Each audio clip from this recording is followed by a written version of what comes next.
Good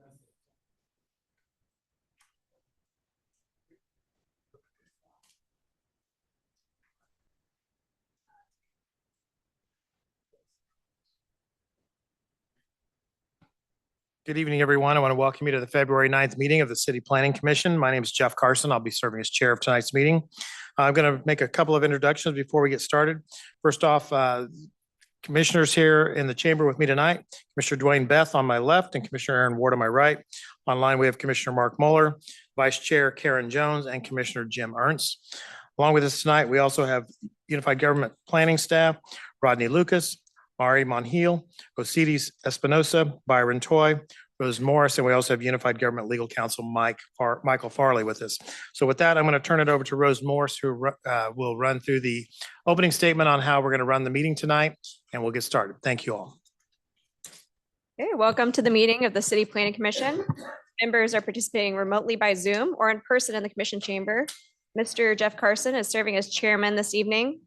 I would like to note before we get started that there has been an amendment to the agenda this evening. COZ 2025-031 and Plat 2025-41 Jason Mackerprang will be held over until March 9th, 2026, the next month at the City Planning Commission at the applicant's request after consulting with staff. So to repeat, COZ 2025-331 and Plat 2025-41 will be heard next month at the City Planning Commission at March 9th, 2026. All right, I will get into the following instructions for the meeting. If you're joining by Zoom, please make sure that you have an appropriate background. For those members of the public attending virtually this evening, please use the raise your hand feature if you want to speak on an application. If you're present in the commission chamber, please come to the microphone at the front of the room when the application is called. After the chairman recognizes you, please state your name and address and make your comments. And if you're having issues getting into the Zoom meeting, please see the Planning and Urban Design website at wykokck.org. Proper meeting decorum is expected of all participating in the meeting, and anyone who fails to act properly may be removed from the meeting. The city reserves the right to discontinue a meeting if any improper behavior occurs, which prevents the uninterrupted conduct of business. The Planning Commission is a voluntary body of citizens which will review each zoning proposal. For all change of zones, special use permits, vacations, and preliminary plan reviews on tonight's agenda, the Planning Commission makes recommendations to the Unified Government Board of Commissioners, who will then make final decisions on Thursday, February 26, 2026. For final plats and final plan reviews heard tonight, the Planning Commission's decision is final and there will not be another hearing. The format of this evening's meeting is as follows. First, the applicant will be given 15 minutes to make an opening statement explaining the proposal, which includes the applicant, consultants, and other members of the applicant's team. Members of the commission will address questions to the applicant. Then persons wishing to speak in favor will be recognized and allowed to do so at that time. Next, those in opposition will be recognized to make their statements and ask questions. Each member of the public will be given 5 minutes to express their opinions, and time may not be shared between speakers. A speaker's time may be extended in 5-minute intervals by a 2/3 majority vote of the commission. Then the applicant will answer questions and then make a closing statement. The public hearing portion of the meeting will be closed, and the public will only be allowed to address the commission if a question is directed towards them. Finally, the Planning Commission will discuss the application and make their recommendation. If those in opposition want to formally protest a change of zone or special use permit, a means is available by a legal protest petition, which can be obtained by mailing the Planning and Urban Design Department at planninginfo@wykokck.org tomorrow morning. Any application receiving a unanimous vote of recommendation by the Planning Commission will appear on the consent agenda of the Unified Government Board of Commissioners, unless there is a request to remove the item from the consent agenda by the applicant, commission, or other interested parties. The Planning Commission's recommendation will be adopted. The consent agenda will be heard at the beginning of the meeting at 7 p.m. The Planning Commission will also have a consent agenda during this meeting this evening. The consent agenda is the first part of the agenda.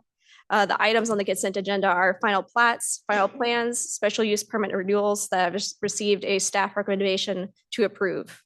Unless there is a request to remove an item from the consent agenda, the staff recommendation on all items on the consent agenda will be adopted by the Planning Commission at one time. I will read a list of agenda items on the consent agenda, and when I have completed the list, the chairman will ask if there's any request to remove items. This is your time to use the raise your hand feature, be recognized, request that an item be removed from the consent agenda if you do not agree with the staff's recommendation. If you are in the commission chamber, please come to the microphone, state your name and address, and the item you want to remove from the consent agenda. The Planning Commission is required to disclose contacts about any item on the Planning Commission agenda. Before each item, I will ask if any contacts have been made, and members of the commission will be asked to disclose those contacts. Please note that your opinions will be forwarded to the governing body for their consideration in making a final decision on Thursday, February 26, 2026 at 7 p.m. I will now read the items on the consent agenda. The first item is consideration of the January 12th, 2026 City Planning Commission minutes. SP 2025-088, Selena Umana is a special use permit for an event space with live entertainment at 6,000 Leavenworth Road. SP 2025-096, Tiffany Clark, a special use permit for a non-owner occupied short-term rental at 1126 Southwest Boulevard. Plat 2025-036 and PR 2025-038, a final plat and final plan review for a self-storage facility at 11319 Parallel Parkway. Plat 2025-040 and PR 2025-040, Doug Clements, a final plat and final plan review for construction of a new middle school building, Central Middle School. Plat 2025-045, Alberto Gonzalez, a final plat to replat two single-family residential lots at 2653 and 2659 South 28th Street. Plat 2025-043 and Plat 2025-042, Ty Zanner, is a final plat and final plan review for construction of a self-storage facility at 2712, 2740 North 103rd Terrace.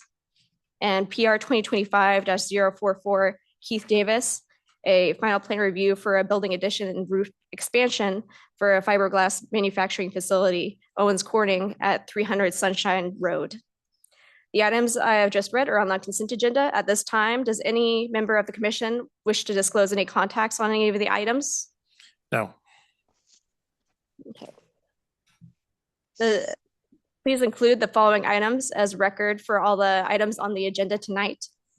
The city has currently adopted zoning and subdivision regulations, the official zoning map for the areas in question. The city has currently adopted master plan for the areas in question.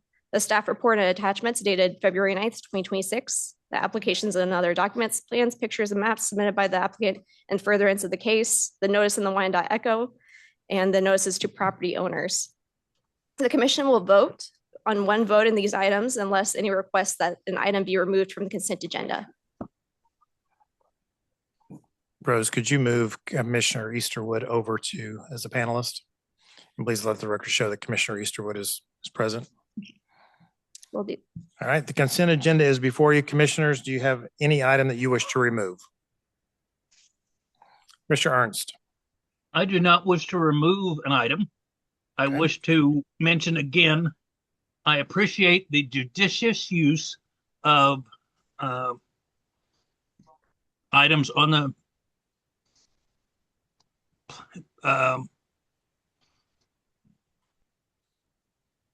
what we're voting on. Consent agenda. You all waiting for me. Consent agenda. Yes. In that if there's anything there I wanted or anybody did, they could pull it off, including the audience. And it just saves everyone time. Not that I have anything to do, but when we deal with the important matters. So I appreciate their putting a few more items on that I looked at and thought, no questions. All right. Thank you very much. Anyone else? Okay, we'll go to the audience. The consent agenda is before you. Is anyone in the audience wish to remove anything from the consent agenda? I have Tammy Moore. Tammy, Please unmute yourself. And is there an item you'd like to remove from the consent agenda? Tammy Moore.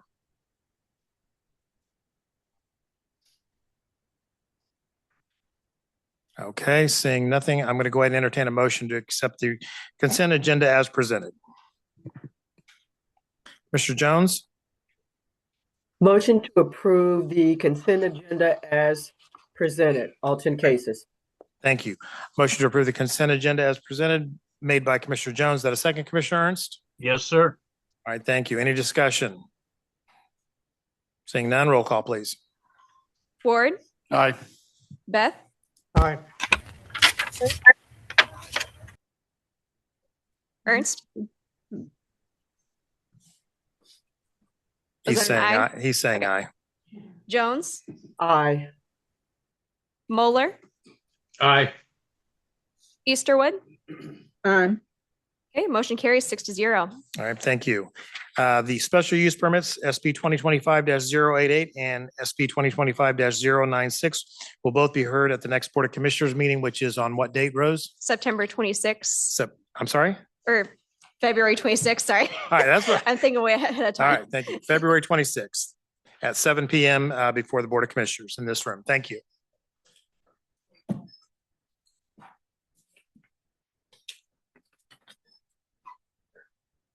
Yes, For the record, we moved up the time to 5:30 now for Board of Commissioners. I'm sorry. Board of Commissioners Oh. have been moved to 5:30 PM. So Yeah, starting yes, in March. you would have they're gonna missed be at it had you 5:30. showed up at 7.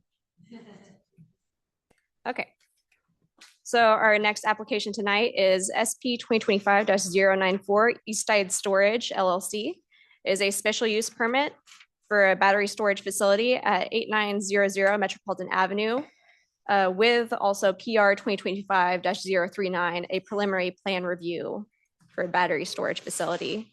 Does anyone on the commission have any contacts to disclose on this application? No. Yes, I've had several contacts. Okay, and then Jim Ernst. I've spoken with the 6th District Commissioner. That's it. All right, is that everyone? Okay. Thank you.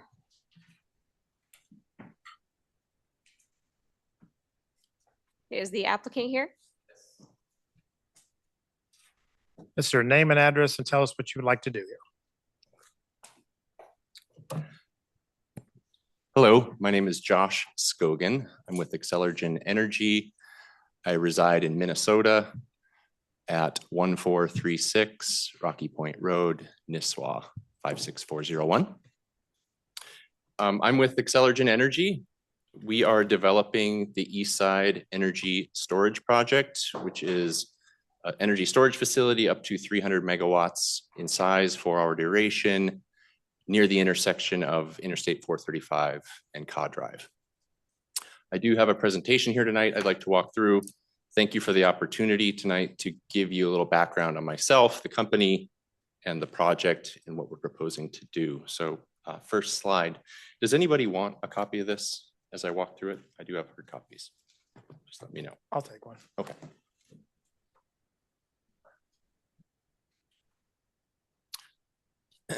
So Accelergen Energy, we're developing the project. I'm a co-founder of the company. I've been doing this for the better part of 20 years. We were formed by a team of industry veterans who've successfully developed, constructed, and operated projects just like this all across the United States, successfully built businesses and sold them most recently to a utility company. And this is our latest venture together. Accelergen Energy, we're an independent power producer. So our business model is to develop solar energy and energy storage projects and contract the sale of the power to the local utility company and guarantee them a levelized rate of energy for 20 plus years. That's our model and that's our financing instrument. And that's our intention with this project. Next slide. So I thought I'd go a little bit over what is battery energy storage, why do we need it, and why is this the right spot? Energy storage is not new. Battery energy storage has been around for about 15 years. Energy storage and other forms have been around for hundreds of years. But simply, it takes energy from the grid during periods of low demand, also low cost, and stores that energy to be discharged during periods of high demand when prices would otherwise be very high. So it delivers very affordable energy reliably during periods of time it's needed. Next slide. This area is seeing tremendous energy growth. Local utilities are forecasting scenarios where their energy demand will double over the next 4 to 6 years. Against that, they're also trying to decommission a lot of the older, more inefficient fossil fuel generators that are on the system. So there's a widening gap being created here between supply and demand. And what energy storage can do is optimize the use of the capital improvements or the projects we already have invested in. There's a lot of energy being generated at night or at times when power isn't needed, but it's still being generated, that energy could be used more efficiently and optimized. So energy storage, that's the business model here. And there's a tremendous amount of wind energy at night as well that this project could capture and deliver during the day when it's needed most, helping to optimize the use of those existing capital improvements. Why this location? This location was chosen after a very comprehensive technical and environmental and local review. We started by using the models that were provided to us by the grid operator in the area and looked at those models and forecasted where does congestion exist today within the system. And this substation, according to those models, is one of the most constrained areas in all of Kansas and actually all of the 12-state region. This substation is severely constrained and subject to extreme stress under high power demand scenarios. We then took a look at the land and the area around the substation and saw that that existing substation had 85 acres just across the street that was completely open and vacant. Large areas of that open vacant land were already cleared. There was relatively low density residences around the area. There was an existing interstate. So a lot of reasons why this area looked good from a development perspective and also provided a lot of nice vegetative screening naturally. Then we looked at how this project might fit in with the local priorities, and kudos to Wyandotte County and Kansas City for developing Plan KCK. There was a lot of things in that document that we saw aligned very well with our project. For instance, Plan KCK supports new energy generation and sustainability strategies on our rural land. Plan KCK prioritizes development that incentivizes growth in established infrastructure-ready parcels. And Plan KCK aims to encourage non-nuisance uses in non-traditional industrial areas. The project also, in our view, aligned very well with the 4 lenses of Plan KCK, in particular, equity, access, regeneration, and health. Next slide. Here's a snapshot of the proposed site plan. The project is located on Metropolitan Avenue, just east of Interstate 435. The blue line shown on the screen is the property boundary. So the project has secured 64 acres of land with the current owner. We have an exclusive right to buy that land for the next 4 years. And our footprint is relatively small within that 64 acres. We'll disturb about 15, and the final footprint will be about 12. And so the remaining acreage, about 50 acres, will remain undisturbed and will help the project fit in well and maintain that existing rural agricultural feel. The 64 acres also provides ample opportunity for us to have setbacks from any existing residences. So the way that this project has been sited on the existing land, it makes use of already cleared areas, is well screened through natural vegetation, provides ample setbacks to allow us to have certain noise mitigation strategies to prevent this from being a nuisance. The project will also not create additional traffic, light pollution, odors, or air pollution. Next slide. We hired a third party to do some visual assessments of what the project could look like from the nearby roads. The only place you can really see it from today is right where the entrance is planned to be, just because there's a lot of native vegetation along Metropolitan Avenue in the location of the project. So what you're seeing on the left of the screen is a view looking northwest up towards the property from Metropolitan Avenue. And on the right is what you will see in the final proposed condition. Due to the topography and the grading of the land, the project will not be seen from that location. In fact, in most cases, will remain unseen. From the north in particular, there is some opportunity for it to potentially be seen from the south and from the east. However, we've provided a landscape plan as part of our application package and are going to plant and make sure there's at least 230 mature trees on the site when construction is complete. Next slide. As far as benefits, projects, any development can sometimes feel like the benefits are regional versus local, and we're very aware of that. And we've worked very hard with local stakeholders to try to make sure benefits of this project remain local. We're working with the IBEW, which in our mind is the highest quality, highest skilled labor force available in this region to help us construct the highest quality project that puts good local jobs to work. We're working with Wyandotte Economic Development Council on a program and to determine what the local revenues will be from the project into the local tax base. We've worked with local utility models to determine that on an annual basis, this project would save an estimated $5 million in demand charges for local ratepayers alone. We're already working with community-based organizations as part of a program to support local organizations and also working with local educational programs like the Kansas City, Kansas Community College. They've already developed a fund to assist in private-public partnerships, and we very much intend to participate in that through the life of the project, helping support new staffing and educational programs for that facility. Next slide. Project safety. Safety is number one priority for this project. Battery energy storage projects have been around. They've really increased in installations over the last 10, 15 years. And the industry has learned a lot about what works well and what doesn't work well.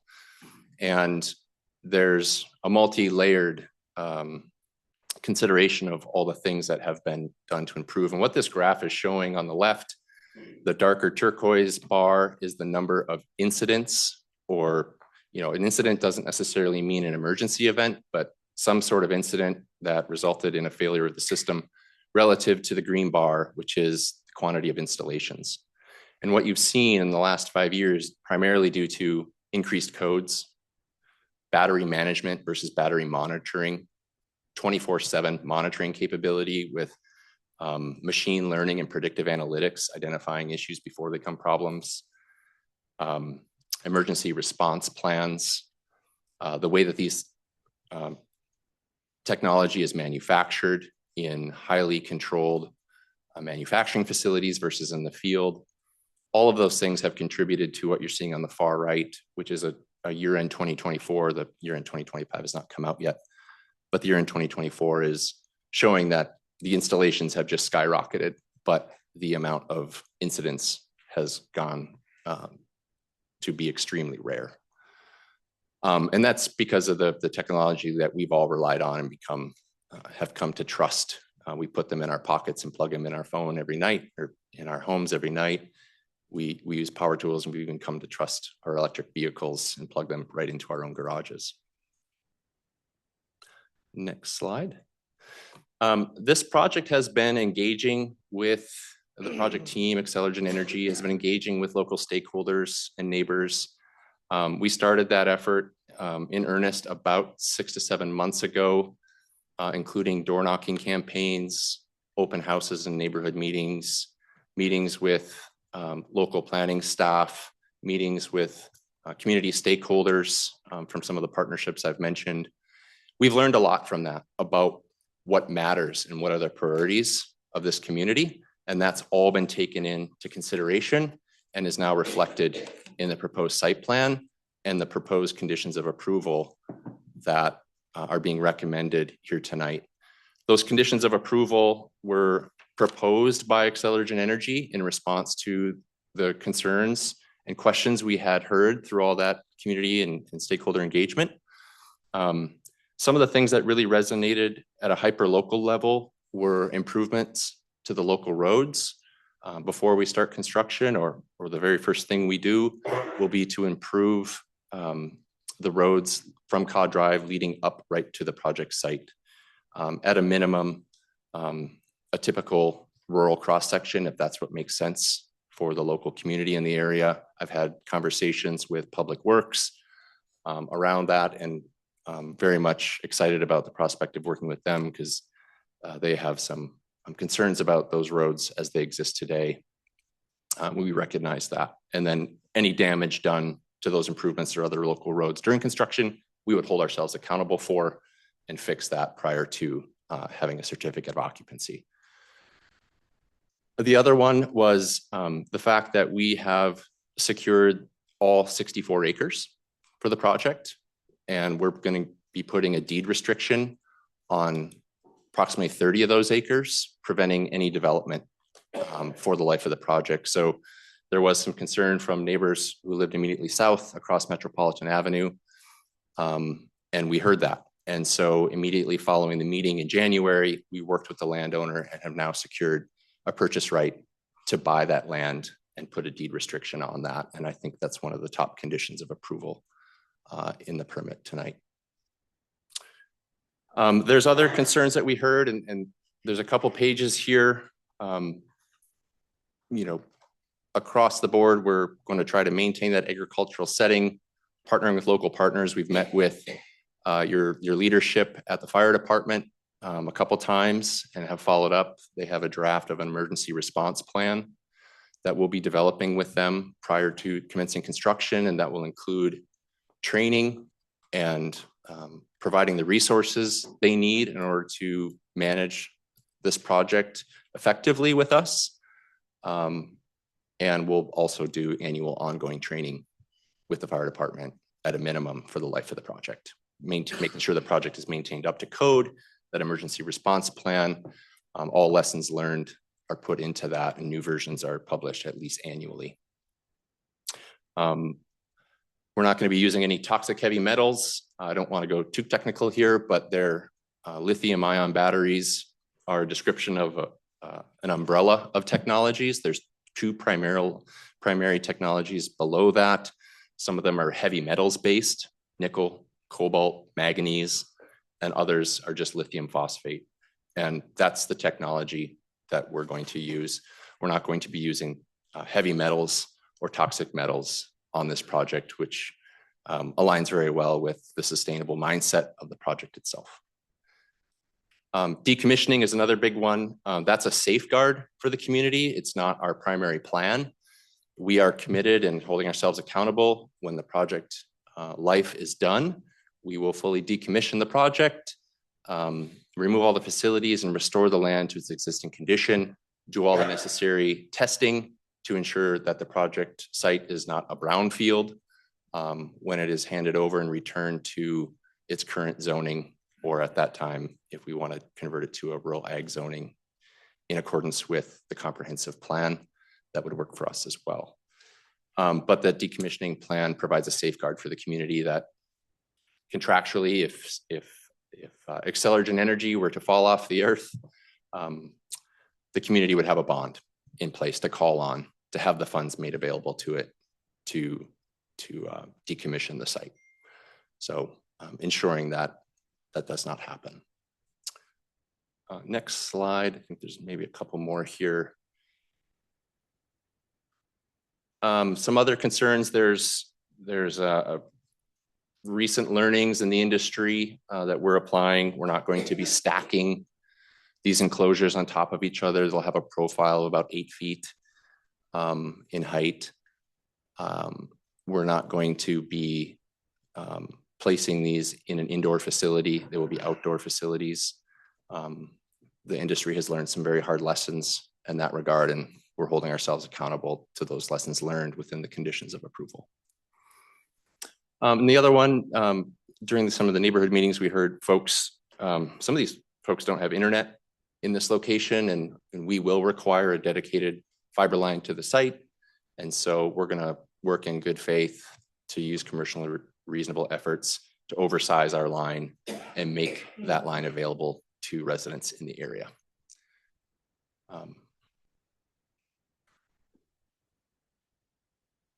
That is it for now. Tonight, I did bring a panel of experts from fire and emergency response, acoustics.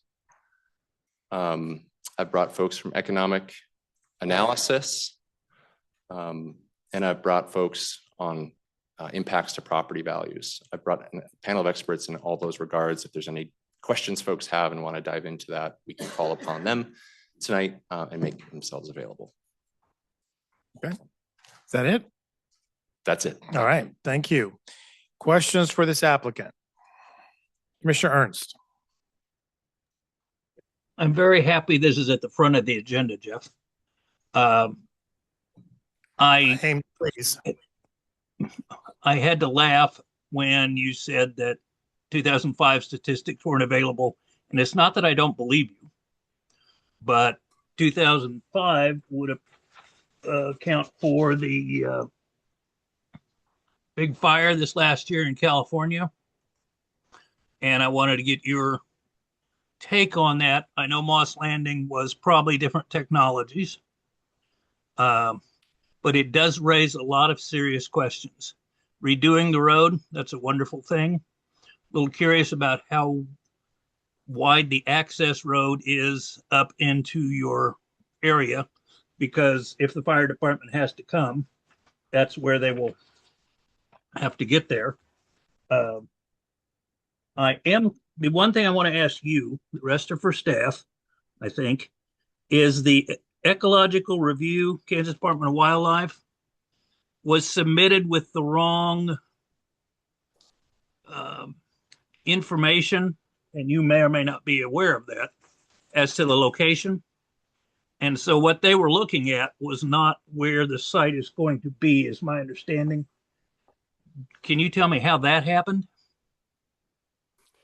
Yes, they referenced Edwardsville, Wyandotte County in their response letter. However, they have reviewed a protected species and habitat assessment of the actual site that we completed in August of 2024.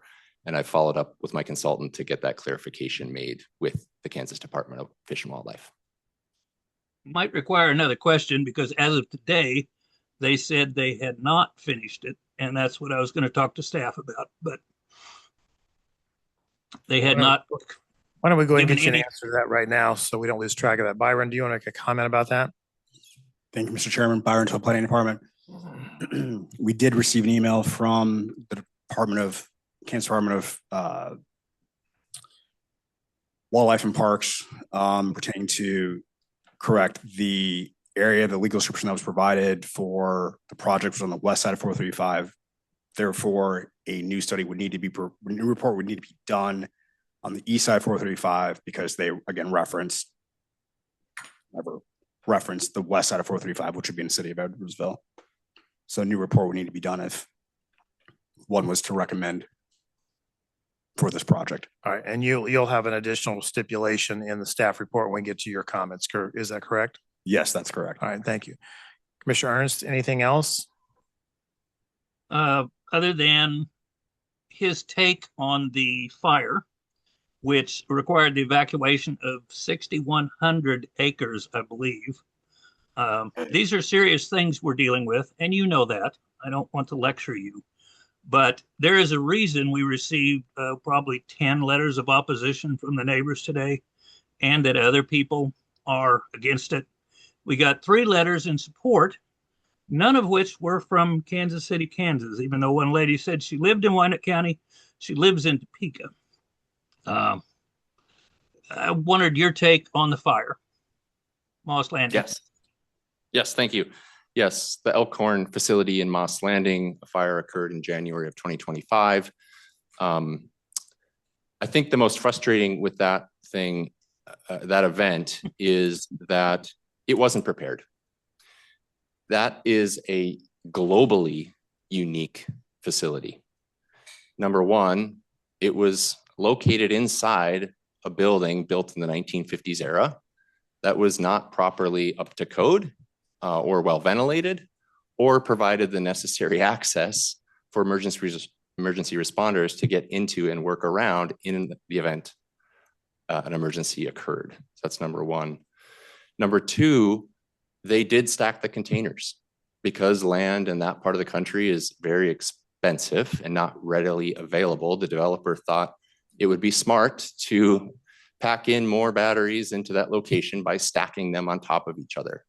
Well, that didn't help the situation when an emergency event happened because emergency responders weren't able to climb up and get around, nor did it allow adequate separation between the enclosures to do so. Number three, that project used a nickel-based battery chemistry, nickel, manganese, and cobalt in particular, NMC. And that type of technology, without getting over technical, is very susceptible to self-propagating thermal runaway because at temperatures occurring at thermal runaway, that battery material starts to decompose, introduce oxygen into itself, and create this self-propagating event that cannot be controlled. And the high heats generating from those burning metals is very difficult to control. And that's why that fire saw an event occur for days. That is not what we're doing. The third one is the battery monitoring versus battery management.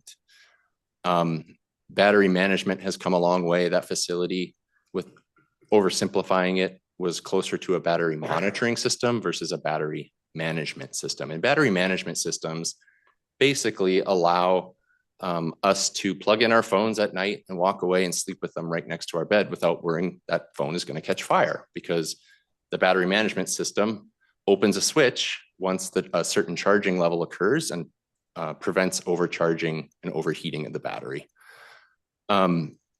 So that project was very globally unique. The project was not built up to code and was built in an area that just wasn't ready for an event to occur. So in the information that the owners of the system have been trying to provide that community, I understand there's been a lot of gaps in the information being provided, and they weren't proactive in developing a response plan to that event that allowed the community to have the testing and the data to have the answers immediately after the event. And that's very frustrating to me. And as a steward of the industry, to see this industry grow and do something meaningful, projects like this need to happen where we're using the right chemistries, making sure that projects are maintained up to code, maintain 24/7 monitoring is in place, battery management systems are in place, emergency response plans are in place, the adequate spacing of the layout is in place, adequate fire involvement in the layout has been done, like here at East Side, where we have 2 accesses in and out as per requested by the local fire department. So that is an unfortunate event. It should have never happened, but it did. And there's a lot of lessons learned from that event that have been applied here. All right. Thank you. Commissioner Ernst, you good? I won't argue with anything he said. I think we could probably both agree that bad things can happen. All right. Thank you. Commissioner Jones. Thank you. First, thank you, Mr. Scogan, for your presentation. I want to piggyback on something that Commissioner Ernst said, because I noticed the same thing. We have both in our packets letters in support of this petition as well as those in opposition. And a couple of the ones in support, I noticed the same thing, that one person said that they were a resident of Wyandotte County, but their signature block says Topeka, Kansas. And then there's somebody that did acknowledge just being a resident of Kansas, and their signature block is Lenexa, Kansas. So I kind of noticed that same thing as well for applicability purposes. And then the other thing that I wanted to ask you, Mr. Scogan, in particular, is that in one of the letters of opposition that we have, it talks about, it says, we respectfully request, they're not really in opposition, even though it's labeled that way, but they're requesting a delay until key safety, environmental, permitting, and community engagement concerns are transparently addressed. My question for you is, do you think that those items, those areas have been thoroughly addressed? Because I heard you say you went door to door and you did some other things with regard to talking to neighbors about this project. So from your perspective, do you think those items have been solidly addressed and communicated to any neighboring persons that presented those concerns?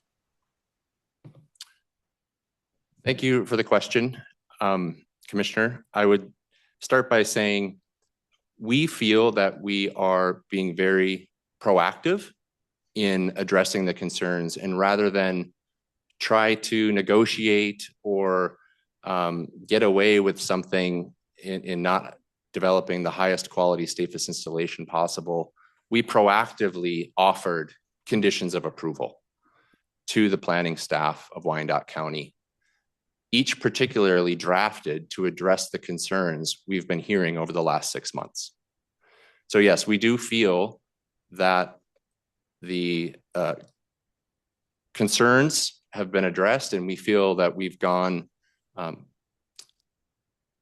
proactively gone farther than, I guess, what may otherwise be expected, because there isn't necessarily an ordinance in place giving us clear guidance. So we've taken what we've seen in our experience and applied it here, and gone beyond to secure additional lands for the project to make sure that this area stays and maintains the feel that it has today, which is an agricultural rural setting.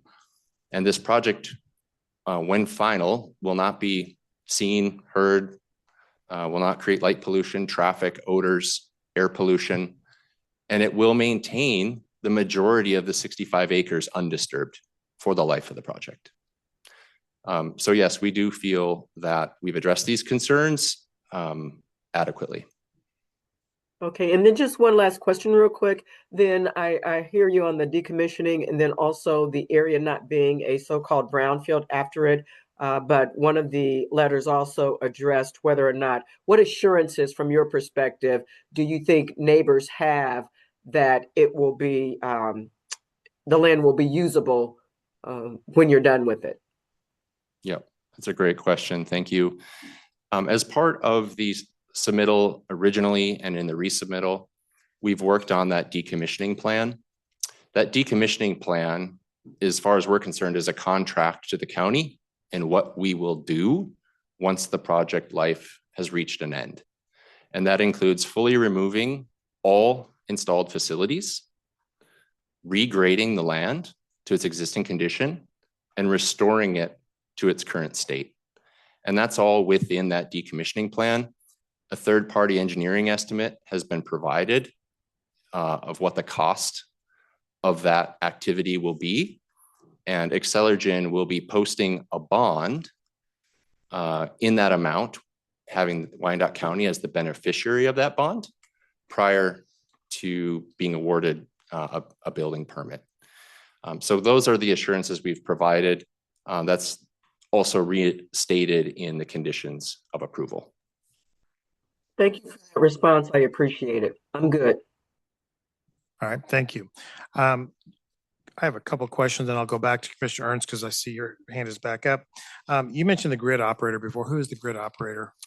Southwest Power Pool is the regional grid operator, Okay. and all the local utilities, Evergy, KCBPU, submit their models annually to Southwest Power Pool, who integrates and operates the system as a whole. Okay. And we received the models from Southwest Power Pool. Okay, and also you mentioned noise before. You mentioned something about noise, but then in your presentation here, it says that there won't be any noise. Is there or not? Is there going to be any difference in noise levels at that location as a result of your facility? Yes, there's a potential for an increase in noise as a result of the facility, but we're committed to holding ourselves accountable by ensuring the project will not increase the decibel level above the existing state at all existing residences as of this date. And that's a stipulation or a condition of approval in the staff recommendation. And how will that be accomplished? I mean, what type of noise will the site generate? Is it generators? Is it air Yep. conditioners, cooling system? Yes, air conditioners and the main power transformer, just like the substation across the street, will generate some noise. We'll have a main power transformer just the same. There are mitigation strategies to decrease that noise.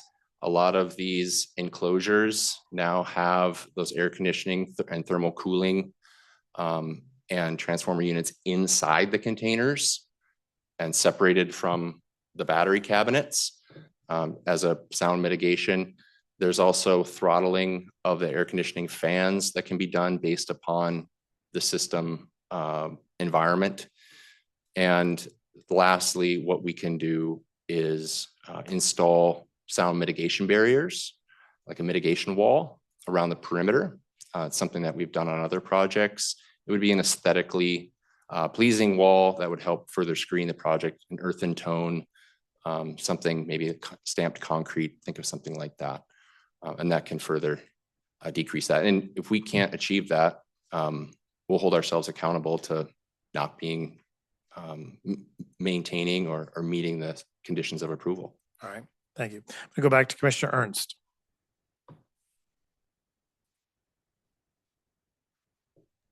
I promise to be very quick, and it's probably because I asked too many questions, but I'm not sure I really got an answer to how one of the most important questions, where it's going, got to the state with the wrong address. You told me what happened. You didn't say why that was able to happen, because we're taking your word for a lot of other stuff too. Well, I think Byron tried to answer the question, but I think it's going to be an added stipulation of any type of approvals or not, that it's going to be conditioned upon a second study with the correct legal description. I'm less concerned about that particular thing than the fact that they submitted the wrong information. And could that have happened elsewhere? I'm not saying it did, but without knowing how they were able to do that on one of the most basic fundamental beginning blocks of getting this approved, I'm just curious. Yeah, that was an oversight of, we'll hold ourselves accountable to that for missing the mention of Edwardsville versus Kansas City in that response. But we are confident we've coordinated and collaborated with Kansas Department of Wildlife and Parks. They reviewed and concluded that this site does not result in any potential threat to listed species or habitats. Again, I shouldn't have focused specifically on that issue. It was more how something that basic could go wrong from the start. So I'm going to let it go. All right, you have a follow-up? No, sir. There doesn't seem to be one because I didn't get an answer. I think the answer was it was an oversight. Let's hope that's the only one. Anything else from the commission? Commissioner Beth? Okay, you have a bond to decommission the cost in 20 years. Is that bond based on what it's going to cost to do it now or 20 years from now, which is an unknown number? Yeah, it will be updated every 5 years is what we are proposing to reflect. And who approves that number? That would be Wyandotte County. Okay, I have another couple of questions. Because everything here you say you hold yourself accountable to the conditions. Well, that's holding yourself accountable. So you're overseeing your own oversight. Yeah, no, I that see what what you're that saying. In the event I'm no longer here 5 years from now, or 2 years from now, or tomorrow, what we've tried to do is make sure that what I'm committing to doing as part of this project is stipulated in the conditions of approval, providing that contract. Okay. Well, what's the difference between hazardous material and hazardous waste? Hazardous waste would be a byproduct of an event, an unforeseen event. Hazardous materials would be materials that are hazardous to the way that they're stored or managed. Are lithium batteries hazardous material? Lithium batteries are composed of a cathode, an anode, an electrolyte. And no, neither one of those pieces in The itself. EPA does not consider them hazardous material? I'm not sure if the EPA lists the specific materials in the chemistry we're considering as hazardous. But what I can say is these are materials, many of which we have within our homes today, polymers and solvents that are in our paints and pharmaceuticals and other things. The reason I ask this is because words matter. And from looking at hazardous material and hazardous waste up in my old Funkin' Wagnall is hazardous material is material that is hazard that's being used. Waste is the byproduct, specifically the batteries. Once they're no longer used, that's considered hazardous waste. So would the batteries be considered, while you're using them, hazardous material stored on the property No. by your definition? Yeah, I would, that's not. But we how- have fire suppression that deals with hazardous material because of the battery storage facility, correct? If an unforeseen event occurs, a fire can occur. And yes, that is a hazardous event. And my question about this is because the staff comments list hazardous material storage is not permitted in an agricultural district, even with a special use permit. And hazardous waste storage temporarily requires a planned heavy industrial district zoning. And you're asking for a special use permit in an agricultural area, which, depending on what definition you use, if it's hazardous material, I don't know, I would think that we would have since you're the expert on this, I would think that we would have a definition from the EPA defining exactly if this is considered hazardous material or not, because what I looked up, what I've seen is they do classify lithium batteries as hazardous material. You can't put them on airplanes, transportation, they have to be placard on trucks if they're transporting them. Depending on the chemistry, yes. Yeah. Yep. Okay. Yeah, I think, we put them in our pockets and sleep next to them. That hazardous Not material, that I big of guess, ones, every I night. don't. So it depends upon Okay. the That's all I have. definition. Yeah. All right. Other questions from the commission? Okay, we'll go ahead and open up public comment. Is there anyone in the audience tonight, online or in person, that would like to speak to this case in favor or in opposition? Please raise your hand if you're online. Come forward if you're in the audience. Okay, we're going to take people that are in favor of the project first. So if you're in favor of the project, please come to the microphone and line up on the right, on this side. If you're opposed, I need you to line up on the left, on my left. Now I'm confused. What side am I on? I'm sorry. You're in the middle now. This is, If you're in favor, this side, opposed, this side. And we'll go ahead and start with you, sir. Give us your name and address, please. we have 5 minutes. What's the time? Okay, 5 minutes. Jim Serber, 1434 South 88th Street, Kansas City, Kansas. You need to speak in the microphone, please. All right, you got it now? Yep. Okay. So I have lived adjacent to this project for 34 years and actually seen most of my neighbors move in over that period of time. I'm a consulting engineer and a senior engineer in the electrical engineering department at the University of Missouri. And I've had the opportunity to read all the documents from the Planning Commission and from Accelogen and talk to both sides to clarify some of the very questions that you came up with. I just say that to let you know that I have skin in the game and I have the professional experience and training to understand what's going on. And I've done my homework to try to stay informed as the process has gone along for these months. And I am not here to advocate for the battery storage facility, but rather I want to show that the risk to our neighborhood is not from any specific project, but from the 62 acres of undeveloped land that's in our midst. Something is going to happen there. And we have to make a decision about what presents the lowest risk. And since I've moved here, I've been always concerned that something could happen to that land because it's an important part of what allows the neighborhood to be the neighborhood. If you read the comments from the January 13th neighborhood meeting, you won't find anyone opposed to a battery storage facility, but you find lots of comments about people opposed to the kinds of unwelcome things that people and activity and transportation bring to changing our environment. And most importantly, that it changes the visual landscape. And I think the lead planner, Byron Troy, did a really excellent job negotiating with Excelogen by including 34 different conditions in the conditional use permit that mitigate these concerns that were brought up in the January meeting, and also making sure that all of the visible land stays the way that we see it today for the duration of the project.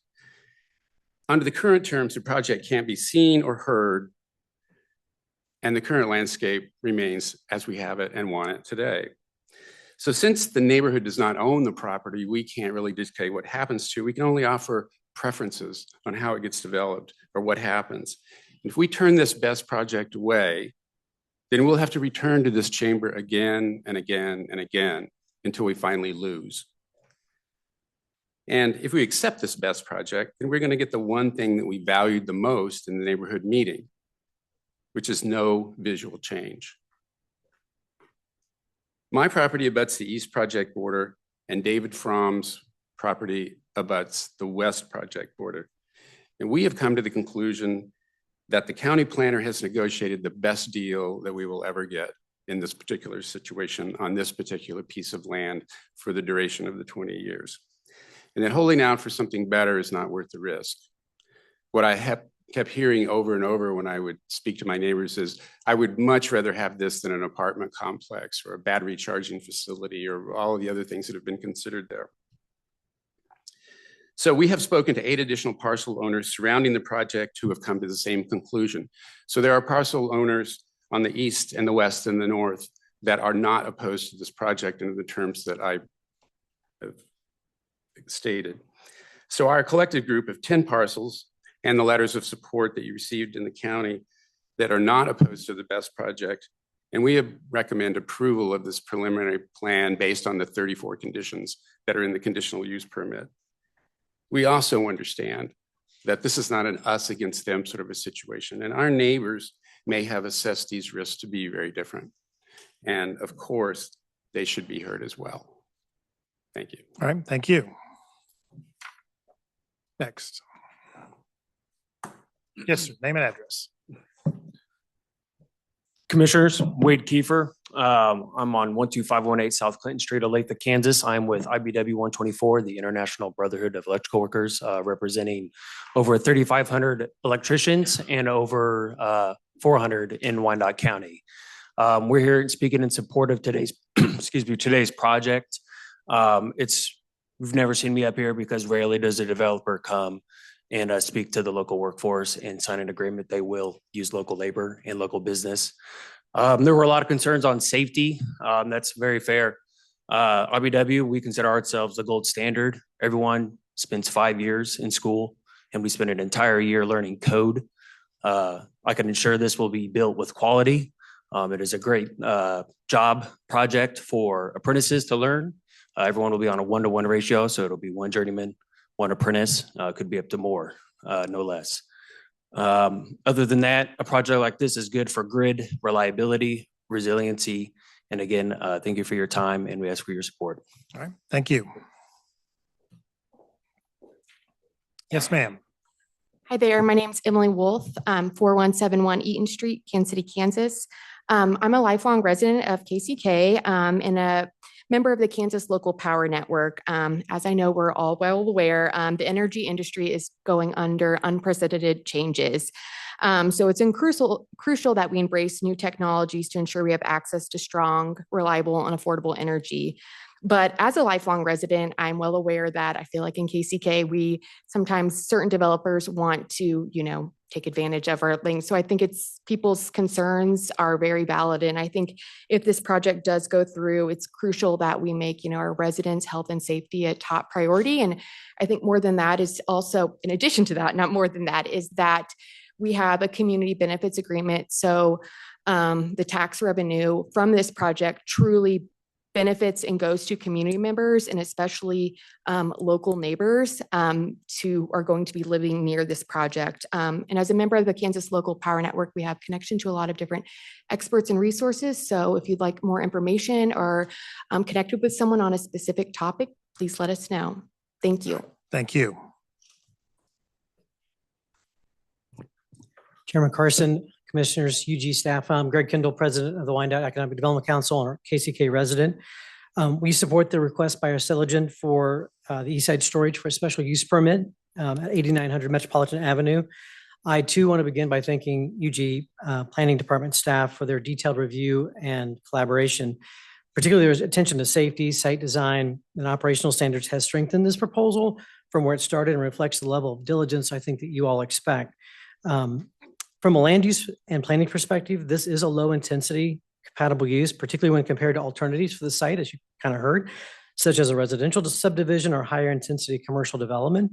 This project does not increase traffic, noise, odors, lighting, or population, and does not place new demands on schools or municipal services in this area. It doesn't require wastewater or sewer infrastructure, avoiding public utility expansion and long-term service burdens. The site is generally across from an existing electric substation, making it a logical and efficient location for grid supporting infrastructure.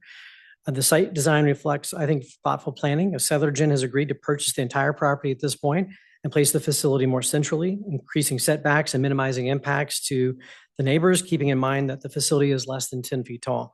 The project includes deed restrictions on future development, providing long-term certainty and preventing more intensive uses on the remaining acreage. Additional tree plantings, landscaping, buffering, all leave the site in better visual condition than it is today. Construction impacts are short-term and defined, and the project includes road and access improvements that in my neighborhood, we would love. I would take this project in my backyard if it improved my road.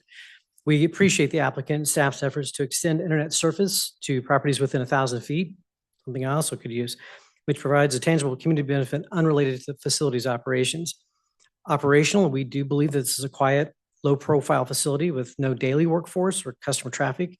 We appreciate the bonding requirement that ensures the site will return to its current condition if and when the site is decommissioned. And we agree that the plan is consistent with Plan KCK, which supports energy generation, sustainability, resilient infrastructure, and it represents new technology, which can be scary because it's the first non-traditional development of this kind in Wyandotte County, using battery systems that presumably do not contain toxic heavy metals and align with Justice 40 principles. And finally, while this is not before this body, it is worth noting for context that active discussions are underway regarding property taxation and community benefits not presently defined by the state. We appreciate Siligent's interest in finding a win-win solution to this issue. And from our perspective, this is a well-cited low-impact use, and we respect and ask for your commission support. All right. Thank you very much. Yes, sir. Good evening. My name is Scott Baylog. I live at 9736 State Line Road in Leawood, Kansas, 66206. I serve as Executive Vice President for Kansas City, Kansas Community College. On behalf of the college, our President Greg Mosier, and our foundation, we commend Siligent for their approach with this project and genuine interest in community partnership. We're grateful for their interest in collaboration with KCKCC and their investment in a scholarship program benefiting our students and our programs. The scholarship will not only support Siligent's own workforce needs, but will also support our work in creating a robust talent pipeline that prepares students and career seekers for high-skill, high-wage jobs in our community. We thank you for your thorough consideration of this project. Thank you. Yes, sir. Good evening. I'm Ty Gorman. I live at 2843 Parkwood Boulevard, KCK, and I did write a letter in support, so I hope those are getting through from the couple local people, other people I know who wrote them. But I'm also the Sierra Club senior campaign strategist for the Central Region, and want to speak for a minute on behalf of Sierra Club in favor of this technology. This type of technology, battery energy storage, is necessary for the environmental concerns that it solves with the fossil fuel transition that needs to reduce the risk from coal and gas. Battery energy storage is a key part of that transition, and we should, in Kansas, KCK especially, and as they said, it's transmission constrained area, be looking at this safe and really beneficial technology for our utility grid.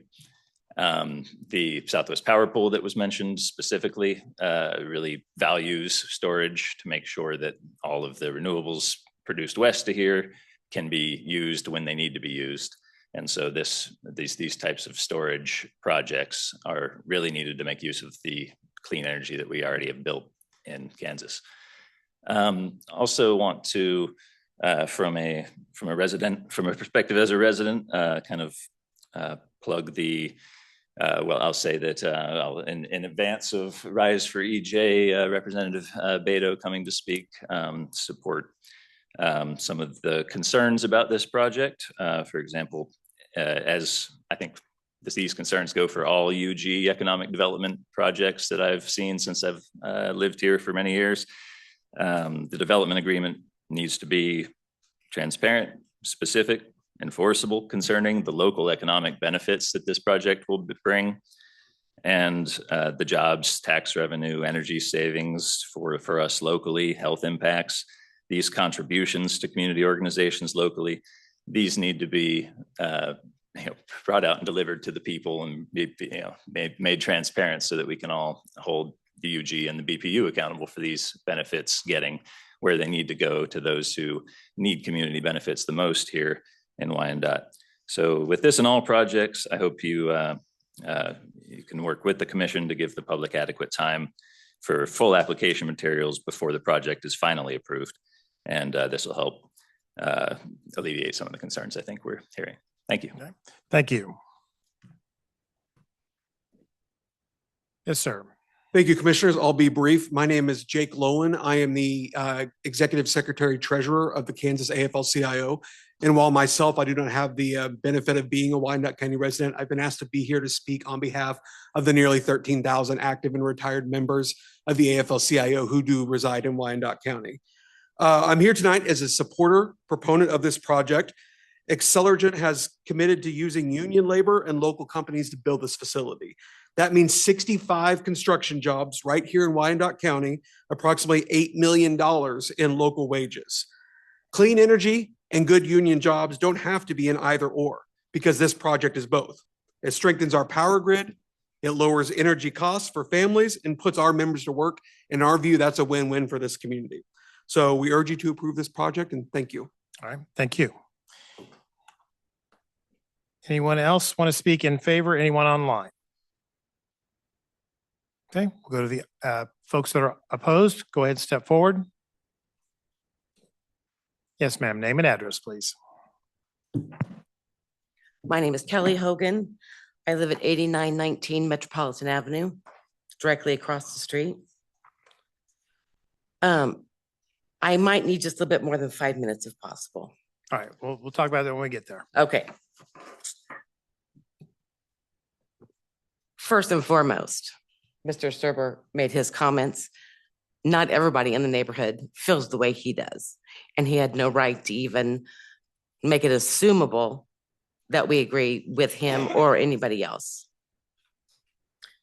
After review of the packet for special use permit, I am shocked the recommendation from staff is approval.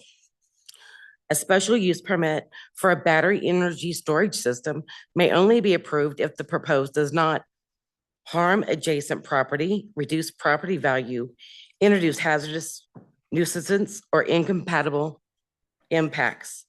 Accelergen is a company that has no proven background with this type of project. This company does not have any best sites in existence. They are currently trying to get several approved at the same time over a few states nationwide. And we were told that at the community meeting. And we are supposed to believe what they tell us with everything that they're going to use when they couldn't even get the wildlife study done correctly. I noticed one of the statements under general planning that was presented to Acelerin that hazardous material storage was not permitted in the AG Agricultural District with a special use permit. Their response, Acelerin, the project will not store hazardous waste. Hazardous material storage has been removed from the plan. I will note that even if they use the phosphorus for the lithium battery, that is still considered hazardous. I find that interesting because a BESS is a container of hazardous material.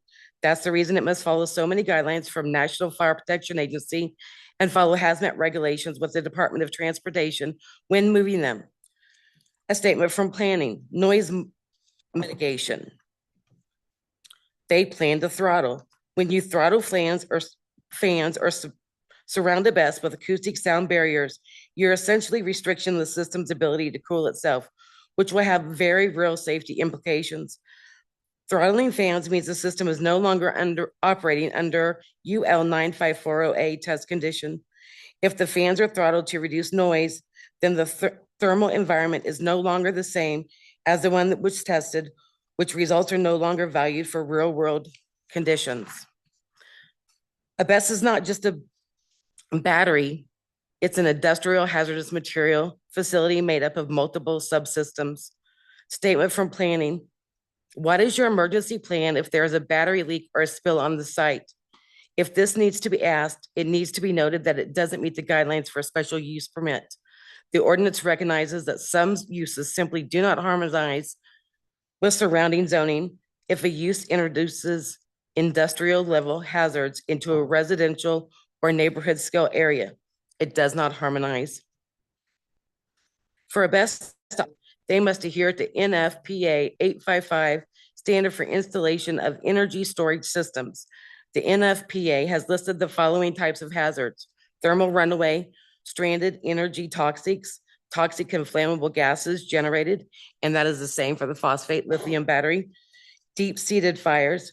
The EPA.gov has a whole section regarding the BESS incident response considerations, considering the following: use of personal protective equipment, including self-contained breathing apparatus to protect against hazardous air emissions.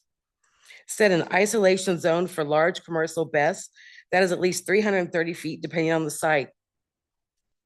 Position responders upwind and uphill. Evaluate the need for community shelter in place or evacuation depending on the incident and site. Current guideline is to focus the response on preventing the spread of fire. Direct fire crews to let the fire burn itself out and to use water to prevent the spread of fire to neighboring batteries or other structures. Assess hazardous emissions. Use modeling to guide on-site decision-making and internally monitor for hydrogen, carbon monoxide, hydrogen fluoride, hydrogen cyanide, and hydrogen chloride. As an incident extends, sample air for metals and other combustion byproducts of burning plastics. Minimize, contain, and or redirect runoff from water application to the extent possible. Package content safely for the transport and disposal after the event, considering Department of Transportation and EPA requirements. One more minute. Department of Transportation, pipeline and hazardous materials safety. Administration, lithium batteries are regulated as a hazardous material under the U.S. Department of Transportation. The HMR applied to any material DOT determines to pose an unreasonable risk to health, safety, and property when transported in commerce. OSHA also has several items that they list that are very important.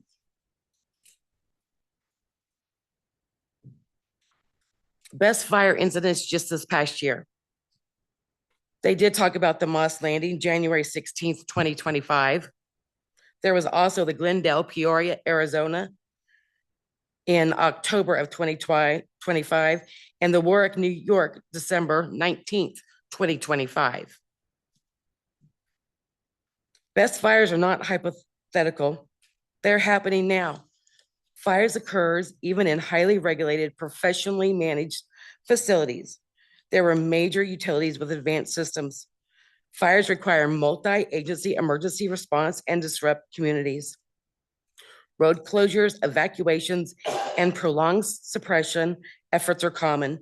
Toxic gas emissions and hazardous runoff are unavoidable in lithium-ion-based fires. The EPA has confirmed the risk.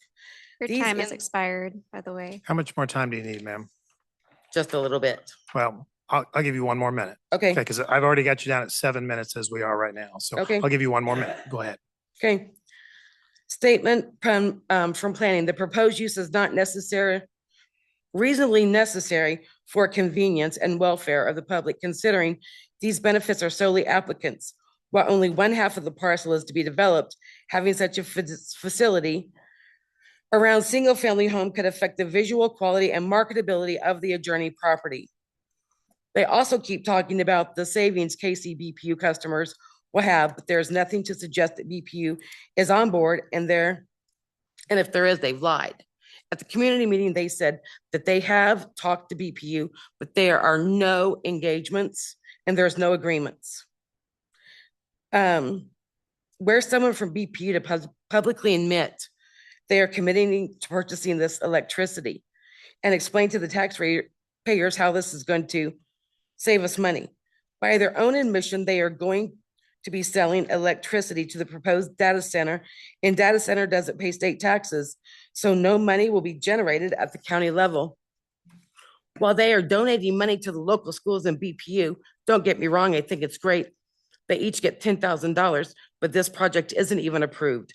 Donating $10,000 to a school our children attend before a project is even approved, wouldn't it be even greater if the donation was made without wanting something in return?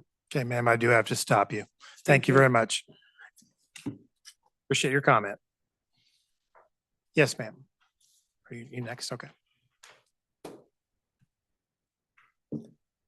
Hi, my name is Tracy Ramey. I live at 8925 Metropolitan. I'm sorry, what was your name again? Tracy Ramey. Okay, I live thank at 8925 Metropolitan, right across the street from all of this. My apologies.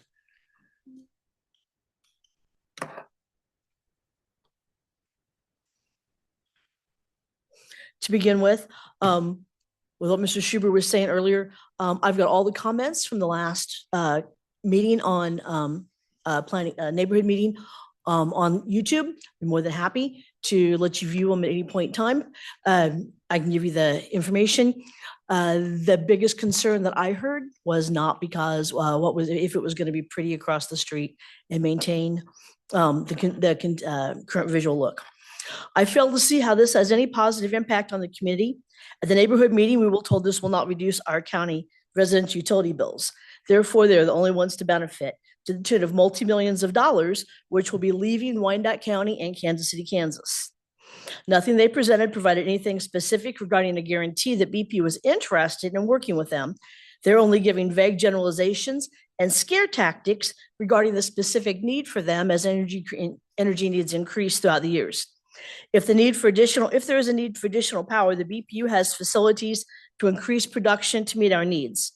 Tearing up roads will impact our access in and out of our properties, will potentially impact our properties by taking away part of it for the roads. In addition to that, it will cause a serious impact on our children being able to play in the yards safely and peacefully, and our pets being able to use our yards safely and peacefully while they tear up our roads and make changes there. We have out-of-state owners who will not be affected by any negative impact. They have no history of success working on building these in multiple cities at the same time. If the BPU felt like this would be this beneficial, it seems like they would have already started working towards this. They also have no history of maintaining a BESS or the decommissioning of them. And we do have internet in our neighborhood. I'm smack in the middle of the street and I've got great internet. We don't need them to come save us. As time goes on, more and more areas are banning these facilities. And please let me change pages. And I'll just go through a large chunk of them. New York is one of the largest concentrations of activity. New York has the most aggressive local pushback despite statewide renewable mandates. The active bans or attempted bans are currently in Mount Kisco, New York, effectively banned the BESS after voting against classifying them as utilities. Yorktown, New York enacted a ban despite already having installations operating. Doonesbury, New York voted to ban battery storage over fire safety concerns. Staten Island proposed legislations to forbid them except in industrial zones. Other cities that are in New York that are currently pursuing moratoriums are Troy, New York, and New York City, the broader area, considering a temporary ban tied to the lithium ion fire risk and New York Fire Department concerns. A number of other smaller areas, including Hempstead, North Hempstead, Oyster Bay, Babylon, Smithtown, Brookhaven, Islip. I'm going to skip over the last 15 or 20 of them. Carmel, New York already has a full active ban. Montgomery, New York has a full active ban. Their concerns are the lithium ion fire risk, the proximity to homes and schools, the lack of firefighter resources, and environmental concerns.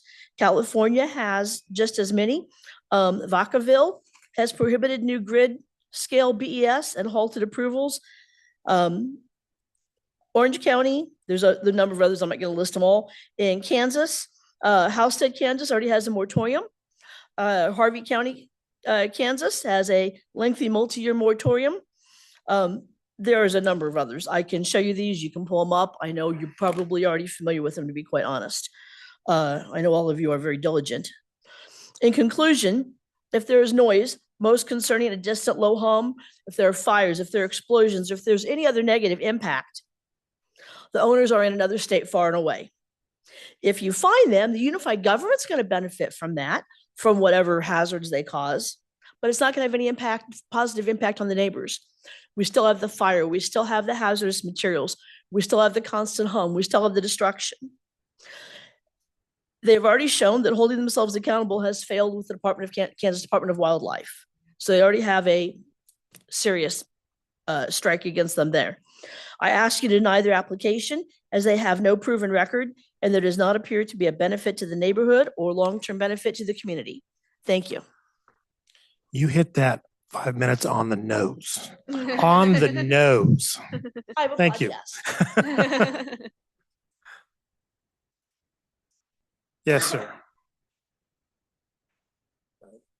Hello, I'm Kevin Fogarty. Would you mind lifting up the?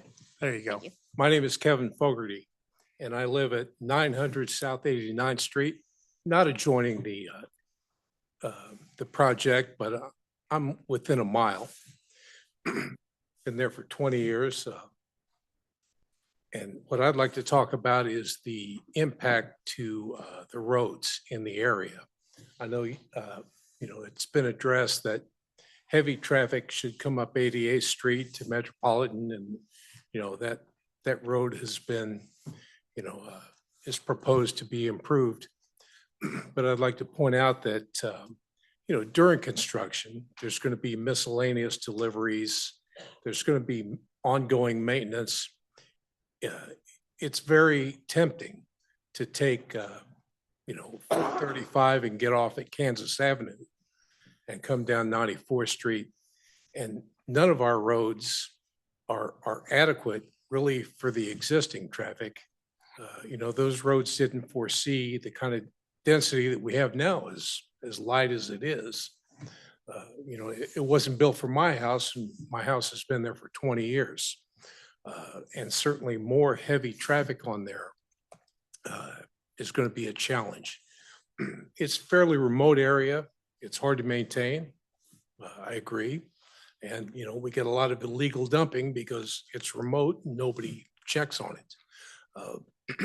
So what I'm asking is that if you are thinking about approving this project, that you'll have a really good plan for road management in this area that tries to keep trucks off roads that aren't designed for it.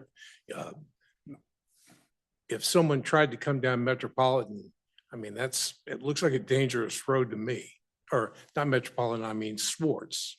Swartz is not in good shape at all. You know, the company is going to have a hard time controlling what roads everybody takes. And that's something that I hope that you'll pay close attention to. So thank you. All right. Thank you very much, sir.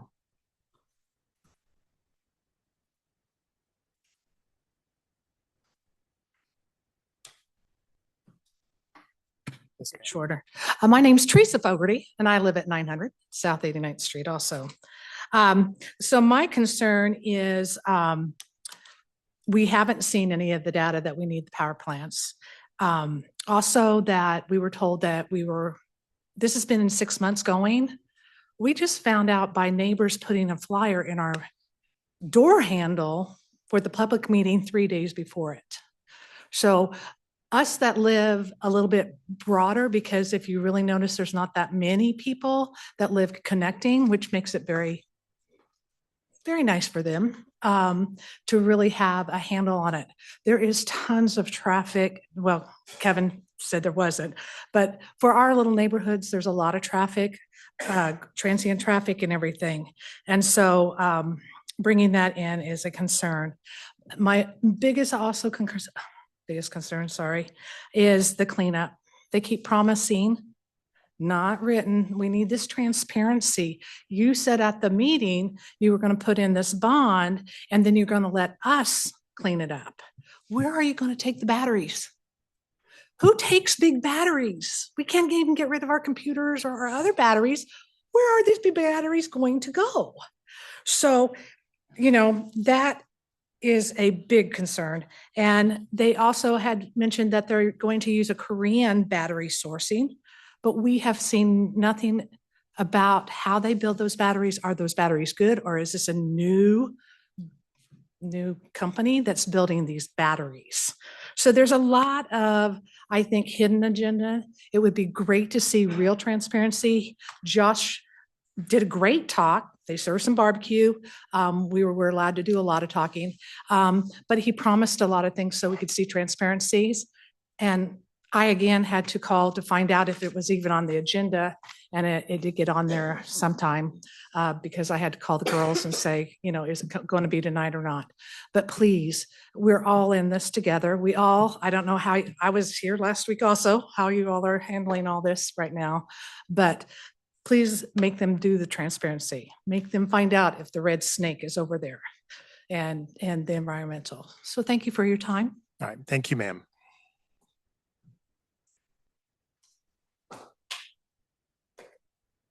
Hi, good evening. Good evening. Board. My name is Beto Lugo Martinez, and I'm a director at Rise for EJ, an environmental and public health organization based here in Kansas City. We as an organization are very supportive of projects that can alleviate public health impacts, right? And one of them is clean energy. However, we are also in opposition to just moving this forward without due diligence and without an information and assessment of the cradle to grave life cycle of this facility, because this is what the community needs to ensure they want this project or not, right? It's not up to myself. It's not up to, it's up to the neighbors that should be the ones deciding for this. So I do agree with a lot that has been said around the emergency response, emergency planning. We don't have a robust system in place at the time. So that's evident that we need that. But anyways, I'm going to read some of our recommendations just for the sake of time. We respectfully request that the City Planning Commission continue or delay action on this permit today, not approve it, and require the following before any recommendation is made to the Unified Government Board of Commissioners. Additional community engagement meetings facilitated with adequate notice. And the reason I mentioned that is because we just got the application on Friday. Everyone just got the application on Friday. This is the stuff that we continue to ask I think others also asked, like, we just saw this documentation on Friday. Now we have to mobilize and counter what is being said today in real time, right? So just want to highlight why it's so important to have that information way ahead of time. Extend the public access to the full application. I already said that. Verification of required state and regional approvals relevant to battery storage and grid integration, including the Southwest Power Pole. That application could also be shared with the community so we can review it as well, and clear documentation of the timelines and status of these approvals. I mentioned the life cycle, but also wanted to highlight, and reiterate that battery energy storage facilities are widely recognized to involve very specific safety considerations, including thermal runaway, fire hazards, hazardous materials response, and post-incident contamination, which has already been said here. However, before any of local approvals proceed, we request that the commission require the developer with clear identification of the battery chemistry and materials to be used. So all the information, all of the technology, what it does, also for your education and also for your information, right? To have that to make an informed decision. And clear training commitments and resources for first responders, because fire departments aren't trained to put out chemical hazards. There's a very specific training that happens for that. The other thing that I wanted to mention is that there are proposed sites near this facility that are wetlands and streams, and it is adjacent to sensitive natural features. And the application includes discussion of detention basins and containment strategies. However, stormwater runoff and post-incident runoff management must be addressed not only as a site engineering matter, but as a public health environmental protection matter. In Kansas, construction and land disturbances activities may require, or they do require, the new legislation, SB 31, which was introduced last year, would require the developer to also have a national pollutant discharge elimination system permit in place, and under the KDHE, also have a very clear decommissioning plan. I know they provided one on Friday. However, it needs more thorough thought process with community engagement to understand that and engage and have them participate in that design of that hazardous plan that they have for decommissioning. We should start with the decommissioning plan first and then start talking about, all right, we got the decommissioning plan in place, and now we start from the beginning. This is how we're going to do it so we know it's right, that we need a cradle to grave life cycle assessment of this. We're not opposed as an organization to a clean energy, but if it does not have the direct benefits to community, then why are we wasting our time in approving things without even us here being informed with all the right information, not having the technologies and how it operates? I also wanted to emphasize that that one of the things that I want to also share is that they talk a little bit about the workforce. I know that a developer didn't speak too much on it, but we're in support of clean jobs, union jobs. However, there's no clear commitment anywhere that says that the jobs and the union workers will be from Wyandotte County specific or Kansas. And in operation, it may sound good that it's 60 jobs, but in operation, it'll be 3 to 5 jobs. So we need to think about all of that before we even move or approve this. And all of this information should be required ahead of a building permit application. So just something to think about. And we are committed to continuing neighborhood meetings with our allies at the Sierra Club and other organizations that are here to ensure that everyone at the table, the AFL-CIO who is supporting this and the IBEW, that we all feel that a developer coming in from outside of town does not have the local knowledge that we hold here when it comes to the meaningful engagement. Okay, sir, your time's expired. How much more time do you just need? like 1 minute or less. You got one. And one of the things that is important is that since it's an outside developer, they are not aware of the lack of follow through and failed promises when any agreement is made between the BPU or UG, where they're claiming it can reduce costs and creating jobs and economic benefit. It never makes it back to the communities is intended to support. And I know that they're their information or their website shows that, they want to be a good neighbor. So I don't, personally, and I think some of our colleagues in the audience agree that if someone wants to be a good neighbor, they will not disagree in continuing this discussion until everyone feels satisfied that they did share all the proper documentation. But, just wanted to make sure that we are committed to continue this if we need to for more neighboring meetings with the residents and our allies and other residents in the community. Thank you. Thank you.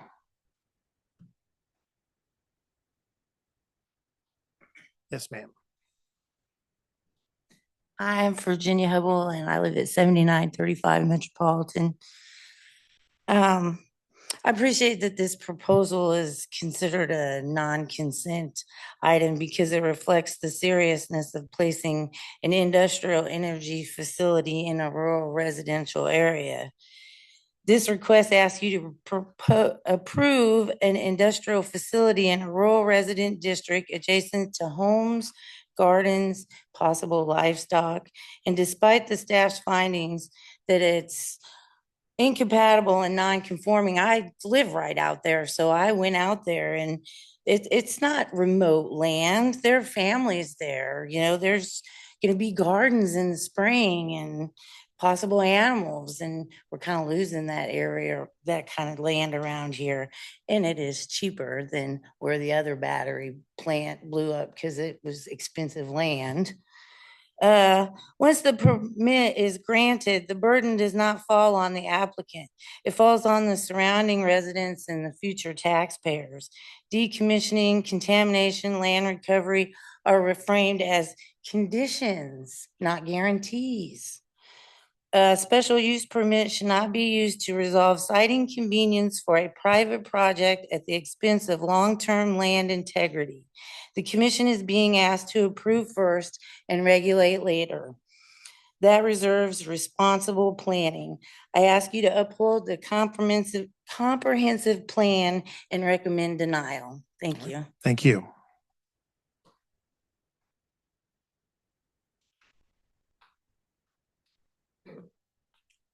Yes, ma'am. Hi, my name is Eva Garcia. My address is 2539 South 45th Terrace. So I'm not going to speak as if I really know the entirety of the project, but I do want to speak from a perspective of how I believe it's structured. It seems like it's a storage system to collect energy. And in Kansas City, the energy rates that I was able to pull up are about 17 cents per kilowatt hour. So in order for that to be a profitable business, they have to speak or try to get business from places where it's more expensive. So then in essence, that then means that we are simply a storage unit for them to make money elsewhere. So then my question to that would be, how does the community benefit? If it's not directly to us, why would we then create a storage unit for a third-party entity to capitalize on the energy that we're generating? So that would be the first part. The other thing that I did want to point out was this gentleman over here said that at the meeting for 113, the primary concern was the aesthetic part of this project. That's not true. That room, while it's not materialized here in this room to see the opposition, there wasn't, I mean, maybe he was the only one that was for it. But I can tell you that room was full of people, probably 50 plus people, and they were resoundingly opposed to it. So I don't know if they don't know that today is the meeting and they're not here to voice that opposition, but I do want it captured that when the community meeting happened, there wasn't very much support. And then my last point that I want to make is Wyandotte County does have an industrial area, and this is an industrial project. So I don't really understand the need for a special use permit to use land that is not made for this purpose. Other than there's a tax benefit there. If you're going to use agricultural land, then that tax benefit is, that tax cost to that company is significantly less. So it's a less contribution to this community. And I know we're not here to discuss property taxes, but everything kind of goes hand in hand, and we're not really here in Wyandotte County to continue to give out handouts to these big developer projects. So I would like to ask that there is a denial on this request, and that's it. Thank you. Thank you. Anyone else? Anyone online? Okay, with that, I'm going to ask the applicant to come back up to the podium. We'll ask a couple of questions.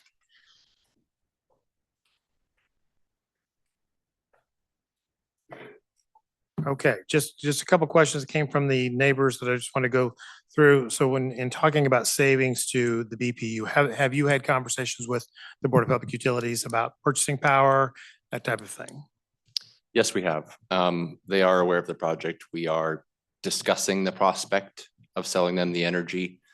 That has not been committed to by them in any way. I want to be clear about that. I don't want to speak on their behalf. However, projects like this are included in their planning, available on their website. So they do see a future in their portfolio for projects just like this one. And they've made that a public document. And the way that we save ratepayers money is we make an initial upfront investment. And because we don't have fuel costs, all we need to do is get a return on that investment over time. So we sign, say, a 20-year contract with BPU before it's built to sell them the power from the operating facility at a guaranteed price for 20 years, well below the $17 mentioned. And what that does is it provides BPU a tool, a resource to draw from at an affordable rate when peak demand charges otherwise would be required. Okay. What about battery sourcing? Who makes the batteries that you're putting in the facility? Where do they come from? Here in the US is where the supply chain will be. That's a supply chain that is ramping up. Common names are, technologies we use every day: LG, Tesla, and Samsung. Okay. What is the closest fire station to this facility? I would have to remind myself of that. Yeah, I believe it's to the northeast. Byron, do you know? Yeah, I would have to check on that. We have been in conversations with John Droppelman, Fire Marshal. We were in his offices just a few weeks ago discussing the project and how we are going to be working with them as codified in the conditions of approval, which are a guarantee. They're not conditions. They're conditions necessary for us to achieve in order to get access to the permit. So I want to clarify that for folks. All right, we'll get that from staff. I want to go through the application process. Several people talked about not getting notices about the meeting. When was your neighborhood meeting? The first one we had was in October of 2025, and we sent out invites to everybody within about a half mile. Okay. And unfortunately, I think a lot of times it looks like junk mail. All right. And what about you said that was your first meeting. When did you have a second one? We had our second one in January. Okay. And in between those two times, we engaged in door-to-door knocking, trying to catch people when they were home and introducing the project and making sure they were aware of what's going on. Okay. And somebody asked about life cycle of a facility like this. What is typically a life cycle for something like this for either the batteries or facility itself? The warranties go for 20 years. So I would say the initial life cycle is no less than 20 years. As that 20-year term approaches, we would look at our options in front of us, which would include either reinvesting in the project or decommissioning it. And again, that decommissioning is a guarantee to the community. It's something that we will pay for and not draw on the bond. The bond is just a safeguard to guarantee the community that the money will be there. Yeah. All right. And then finally, just going back to one of the patrons' comments, why this location? Why not something somewhere else? Why not in an industrial area? Why not something in a more remote area? Why this location? Because these projects only provide value where the grid is otherwise constrained. So this is one of the highest. And you did mention that going into, but maybe could you revisit, please? Yep. So we took the models from the grid operator and looked at a 12-state area. And this was a hot spot amongst that 12-state area. All of Kansas is some of the most congested grid. This grid is at is on the verge of being under, blackout scenario. It's under a lot of stress, and with this continued increase in energy demand, that's only exacerbated and made worse by the efforts trying to take down these fossil fuel plants. So this location was determined in the models to provide a lot of locational value for ratepayers, providing an estimated $5 million in energy demand savings just to the local ratepayers themselves, and $9 million system-wide production cost savings for the utility. We've shared that information with BPU, and they've been made aware of that, and I wouldn't say they disagree. So that was the first technical review. Then we look on a map and say, what does this area look like? And as I mentioned before, across the street, we saw 85 acres of vacant land with a lot of existing screening, but also areas that have already been previously cleared. So we felt this was well aligned with Plan KCK to invite non-intrusive uses into non-traditional industrial areas, optimizing infrastructure-ready areas like the substation that exists across the street. We don't have to rebuild that or inject a new substation into the system. This is already existing infrastructure that is under extreme stress. All right, thank you. Commissioners, did I miss anything that you need clarification on before we go to staff? Mr. All right, Chairman. with that, I'm sorry, Commissioner Easterwood. Yes, in reference to the facilities that have been banned in other states or cities, how does yours compare in terms of operations or materials? Yeah, thank you. So a lot of these installations are older installations using heavy metal technologies, using installations that are not up to standards and codes that are available and made adamant today, do not have emergency response plans in place, have not coordinated proactively with local emergency responders to develop plans in place to make sure that in the extremely unlikely event of an emergency, a plan is already in place, not only to respond and react to the event, but also put in place the appropriate testing to give the community answers immediately after the event. The other pieces that I mentioned before was a lot of these older systems have what we would call battery monitoring, looking at, say, the voltage and the charge level of the batteries, but not managing the batteries. We saw this 10 years ago. Phones were catching fires on airplanes. That's because battery management systems weren't what they are today. We've come to know and trust batteries in our everyday lives. We put them on airplanes now. We put them in our pockets. We plug them in our homes every night, along with other useful tools. And that's because battery management systems come so far. And it's only getting smarter and more specific. And we've made a commitment to the community and the conditions of approval that on an ongoing basis, as these codes and standards are updated, we will hold the project to that standard. So you're not left with an outdated system that isn't applying lessons learned from the larger industry. And John Droppelman wanted to make sure that that occurred, and we've committed to that as a condition of approval. All right. Mr. Easterwood? Yes, thank you. All right, thank you. So with that, we'll go ahead, Commissioner Beth. Yeah, you mentioned the environmental study was done in August of 2024. Yes, sir. That's over a year ago, or do you have the date wrong? So we hired a third-party biologist to do a pedestrian survey of the site. And they went out and walked the site for identifying potential habitat for species that could exist. There was mention of the possibility of the snake and other species, a bat, things of that nature. That report made certain conclusions that with proper best management practices, the project would not result in adverse impacts to those species or habitats. So that report was shared with both the U.S. Fish and Wildlife Service and the Kansas Department of Fish and Parks and Wildlife, both of which have concurred with the results of that study. So it was a third-party study done that was then submitted to the agencies for their review. So we've employed setbacks from the stream.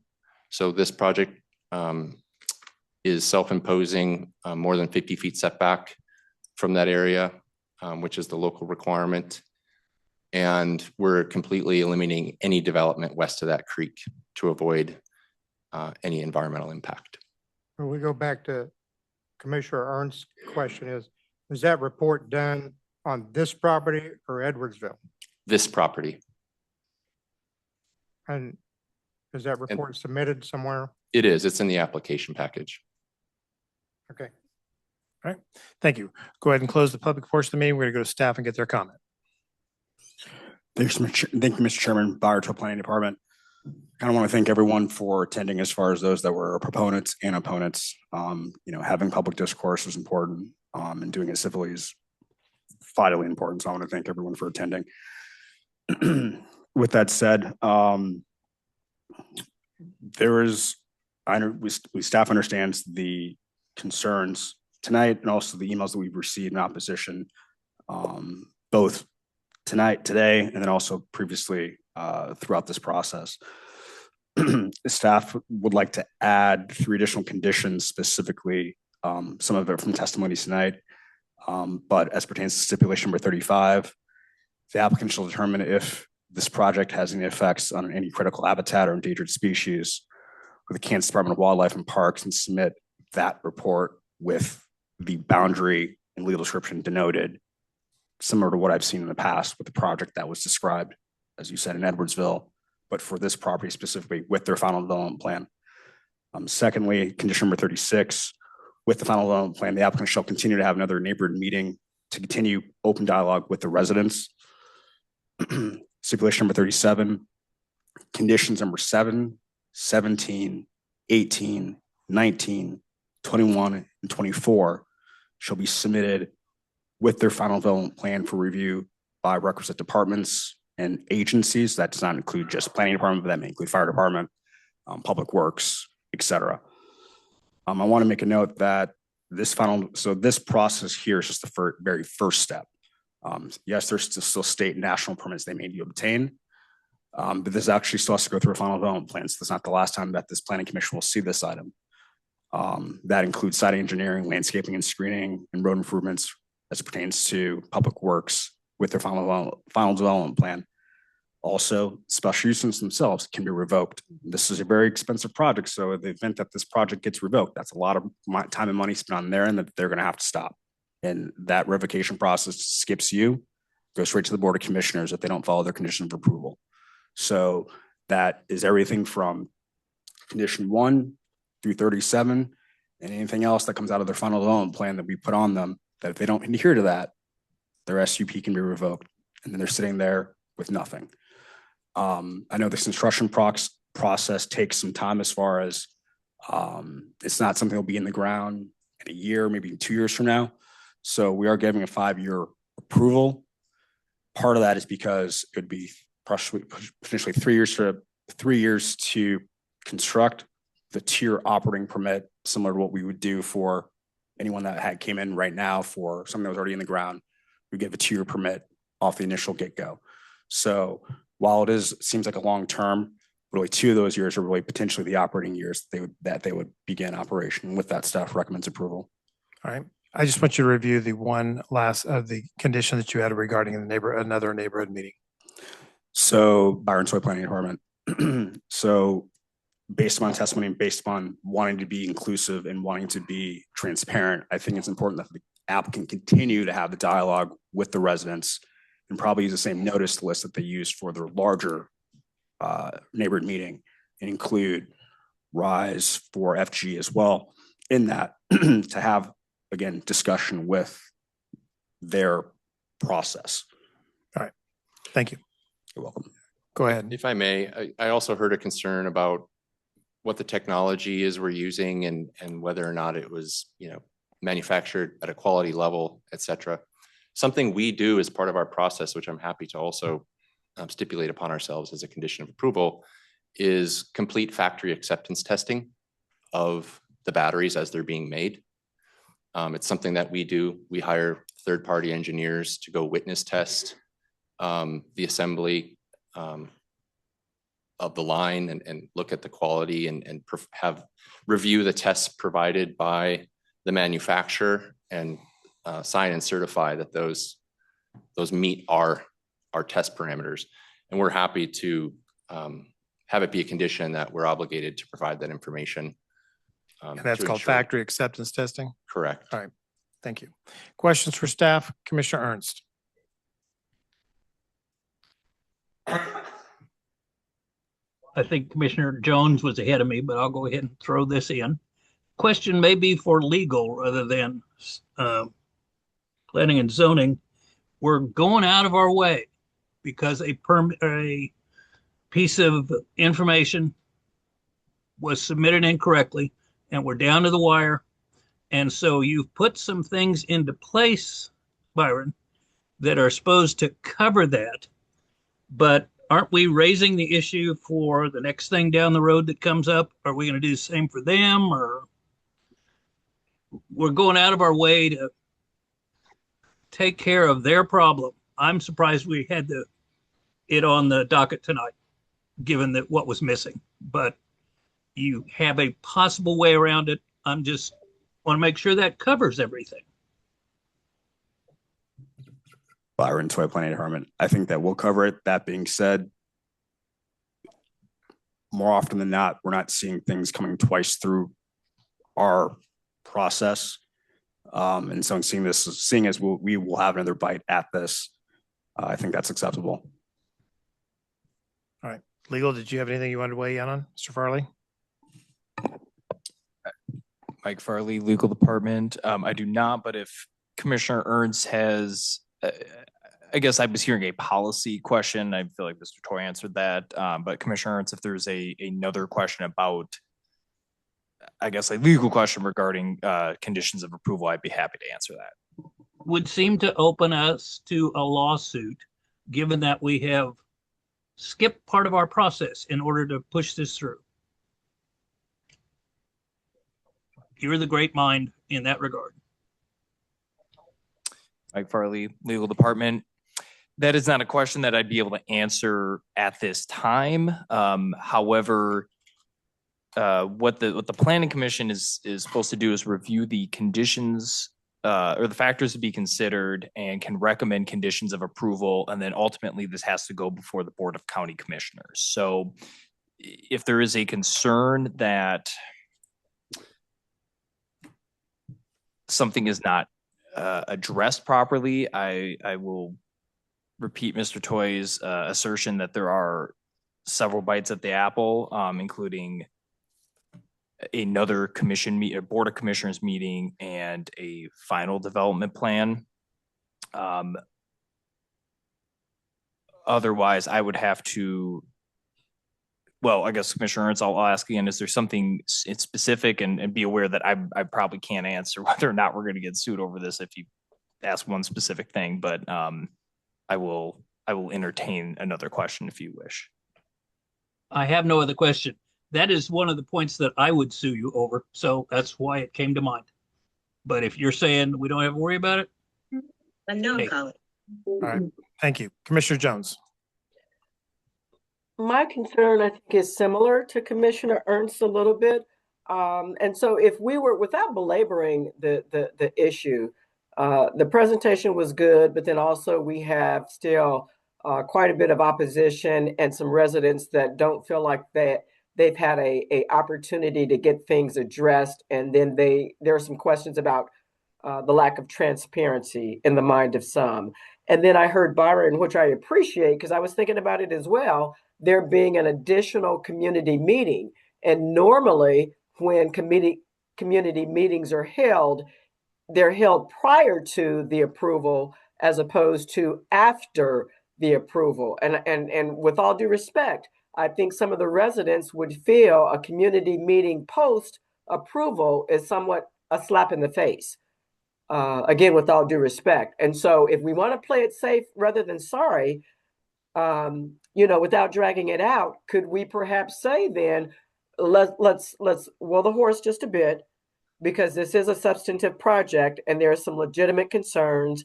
There were a lot of things that were very legitimately and thoroughly addressed, but nevertheless, there's still some concerns. And so what if we had the community meeting, another one?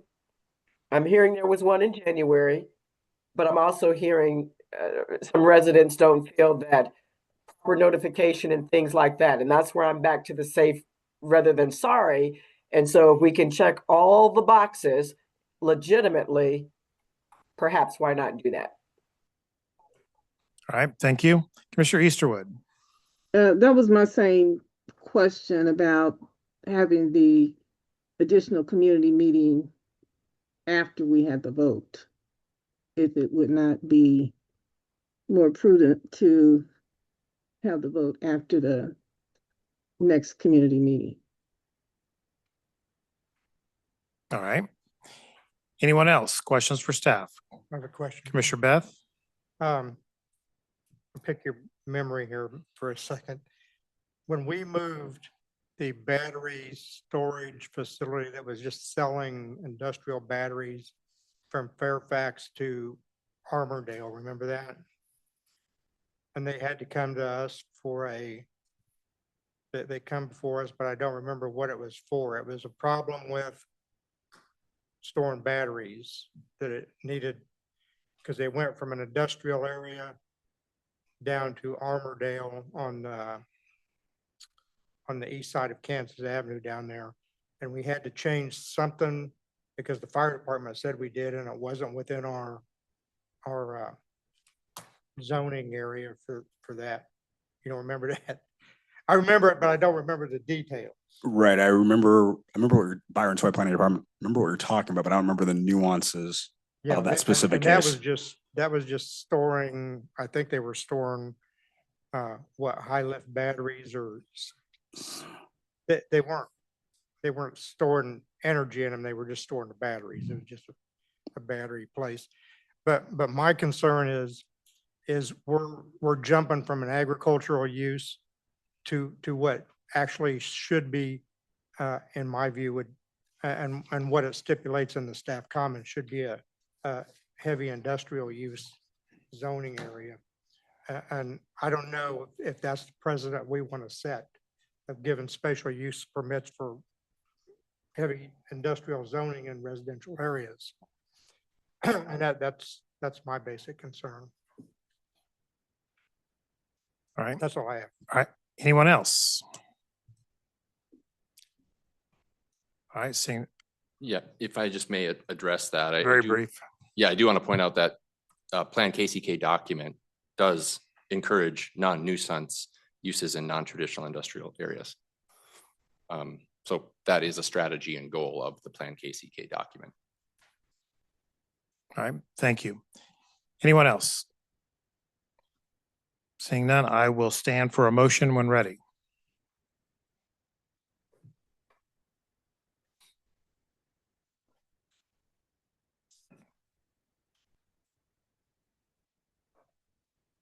Commissioner Jones. I'm going to go with a safe rather than sorry approach and say that I'm going to make a motion for this case.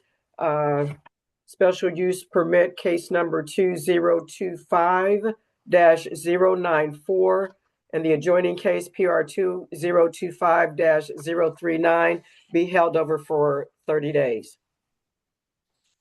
All right, motion made by Commissioner Jones to hold over special use application 2025-094 and plan review application 2025-039 for 30 days. And what is the purpose of that holdover, Commissioner Jones?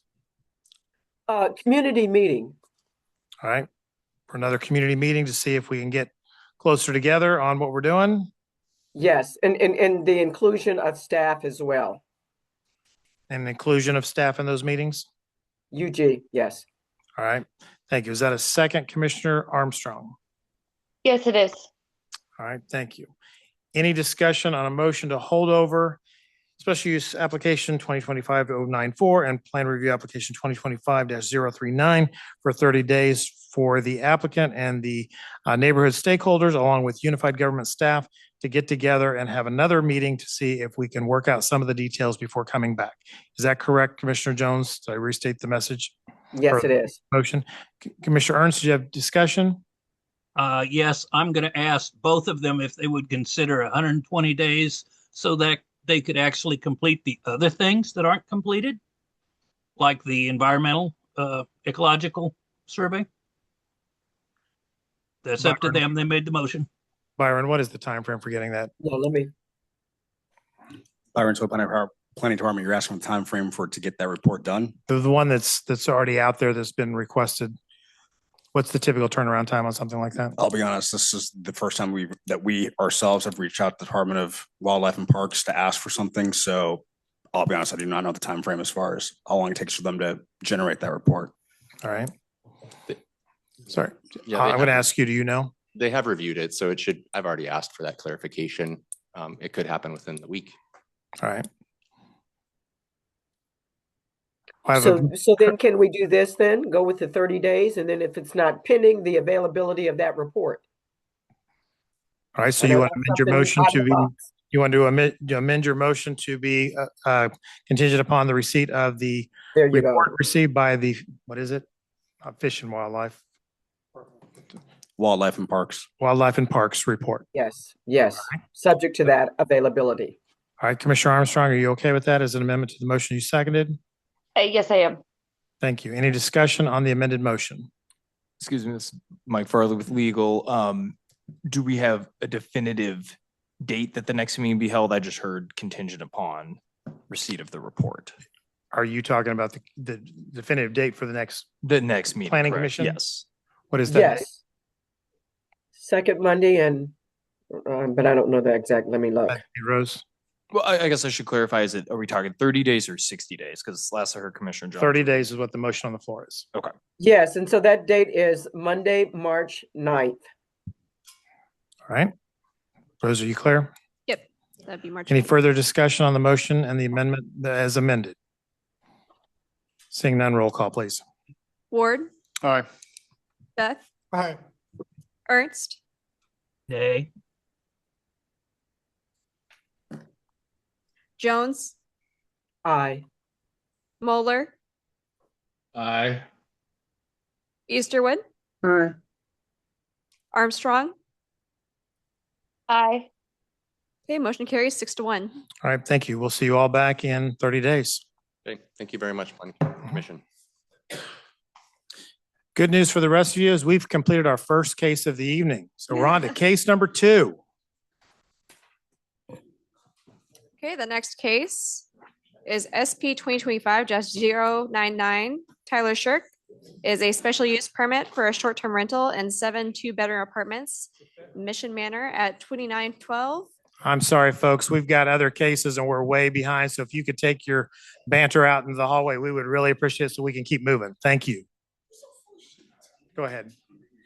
4122, 4124, 4125, and 4127 South Thompson Street. Does anyone on the commission have any contacts to disclose on this application? No. Okay, it looks like Mr. Tyler Shirk, is are you in the online. audience? Tyler Shirk. Ma'am, sir? Ma'am, sir? Out. I am here. We did really well all night long. We can't get to the very end.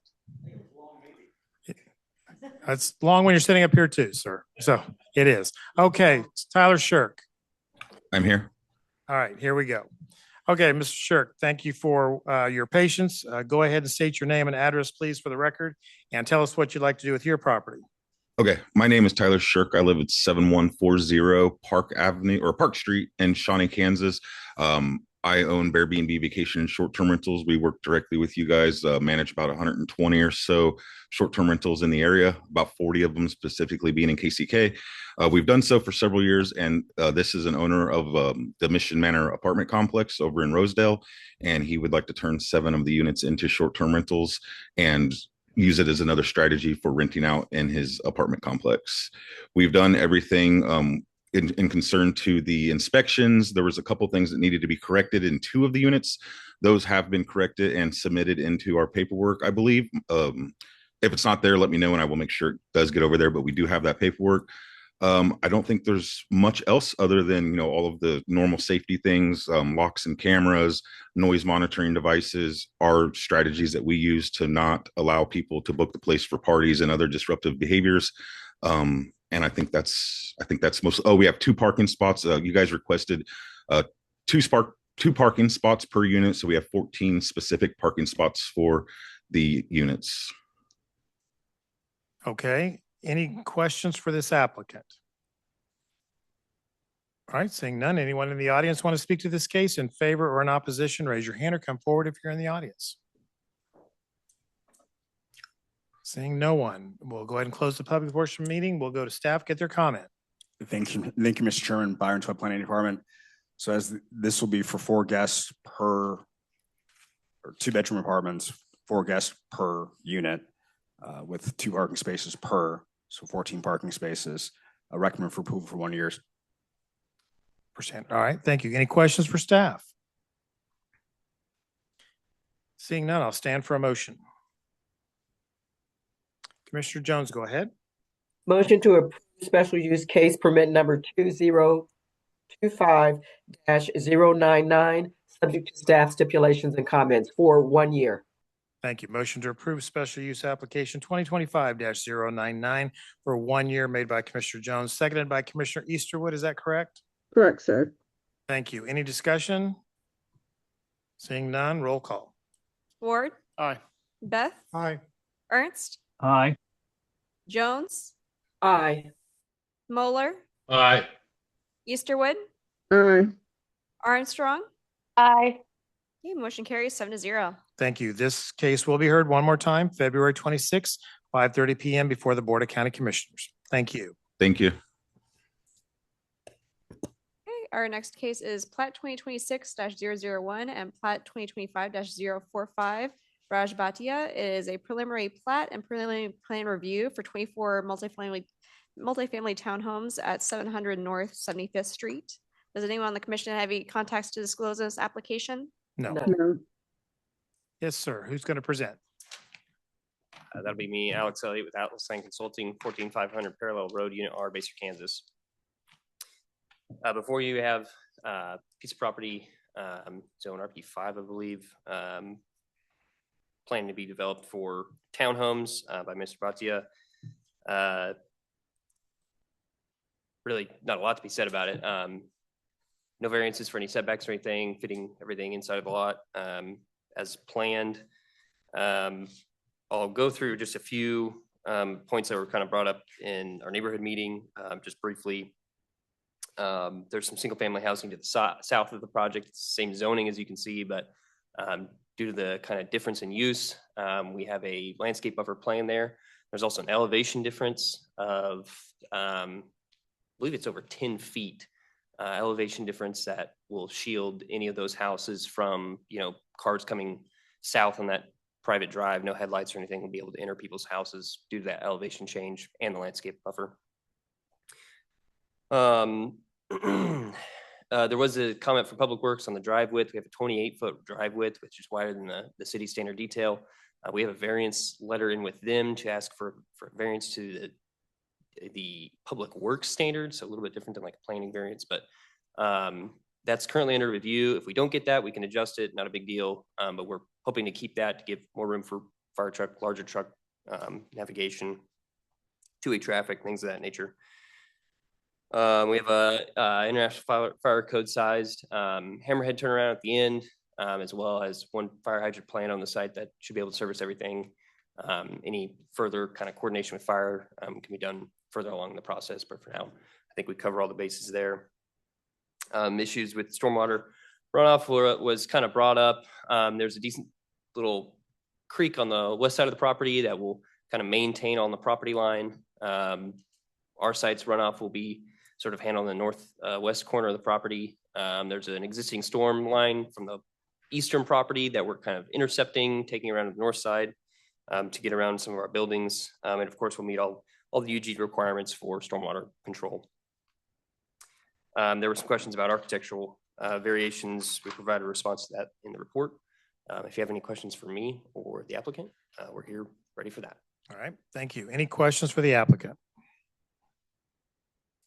Stormwater runoff. Well, no, that's just for us for right now. We'll get to you in 1 second. All right. You waited patiently. I'll make sure you get your day. All right. You'll get your day in my court. All right. I do. As far as will these be rental or owner occupied units? Or do we know? I'll let Right now, Mr. Betsy answer that. Hi, my name is Raj Bhatia. Right now, the plan is for the sale of those units. Okay. And will they be, is it a maintenance provided community or is everyone responsible for exterior maintenance? No, there will be a common HOA for the roof and the common areas. Okay. You answered my question. Thank you very much. Anyone else? Okay. We'll go ahead and open it up to the public. Anyone want to speak in favor or in opposition? Do you have a question? Okay, well, come on up. Well, come on up to the microphone. Give us your name and address. My name is James Crockett. I live at 702 North 75th Street, KCK. Been there for 35 years. The neighborhood, first I want to address the neighborhood and the street, which affects everybody in the neighborhood. We have approximately, well, I want to say 162 units on 72nd Street that have direct access to 72nd Street. It's overtaxed as it is as far as traffic. We have traffic going up and down the street 35, 40 miles an hour on a very short residential street as it is. The average household of traffic per day is 10 per household. Okay, so that gives us 1620 trips a day per vehicle or household, with all the households together. The most residential neighborhoods can handle around 1,000. I do not believe there has been an audit of this neighborhood as far as the street goes, as far as the traffic, how much in and out, which would be nice to know or have. And like I say, the speed, it's gotten really bad since Eileen's place was built about a year or two ago. Whose place? Eileen's place. They're attached to Ann Avenue, which Ann is in the neighborhood and it connects to 72nd. Okay. These are two very short roads, actually under a half mile, but with the two of them. Right. So it's a lot of fast traffic. It is also a school route, a bus route. That's another issue, another concern as far as the traffic. We add another 25 units to that. That's another 250 trips per day, which takes us close to 2,000 trips a day on a residential road that wasn't designed for this kind of traffic. In my opinion, I mean, at least it doesn't look like it to me. Now that's my concern as far as the road and the neighborhood access. There's the proposed driveway connects to 75th Street, so it has to hit 75th Street. So there's no two ways about it. There's only one way in and one way out. My next issue that I want to cover is stormwater runoff. I already have an issue with stormwater runoff from that property. We're putting a lot of hard surfaces on this property, which is going to be more stormwater runoff directly to my property. I have the largest property connecting to this, by the way. I own the tennis court and the house. Tennis court, basketball court / house. And so there's already some, because it's kind of a rolling hill right now. And when we get heavy rains, the water just runs down those hills and onto my property and into my garage. That's the issue now. It's going to get worse unless they grade it. I don't know what kind of grading they have planned. I do not know whether they have curbs planned. Where is your property in relationship to where My that's? property is right in the back, right. Come on down with the arrow. Come down, straight down. That right there is mine. That's my tennis court. That's the pin. The other square in the other corner there is my garage. and my house is on 72nd Street. And you think the water from the hard surface of the streets is going to get over to you? I already have some issue now.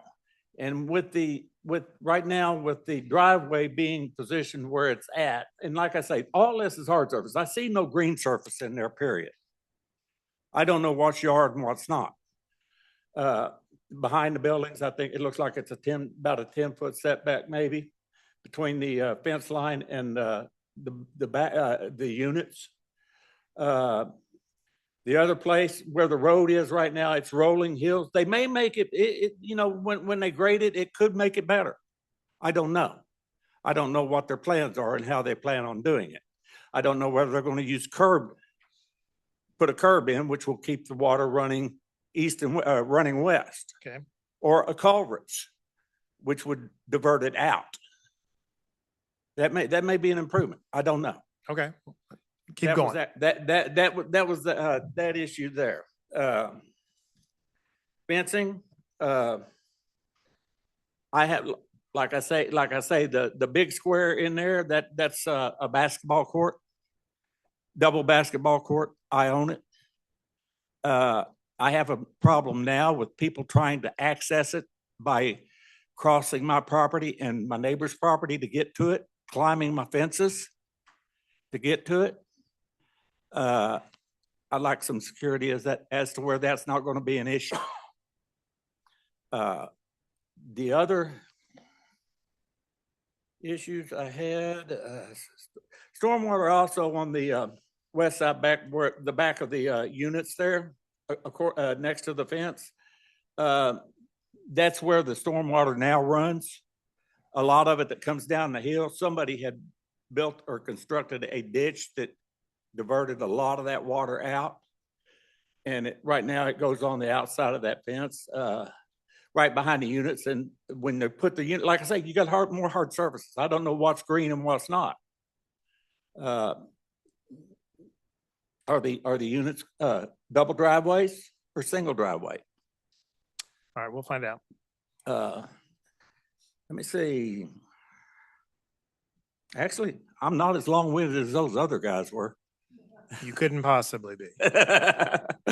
All right, so your major concerns are traffic study, traffic on the roads, stormwater runoff, curbs, culverts, and yeah, it's because of the traffic and the speeding going up and down the traffic, there could be some.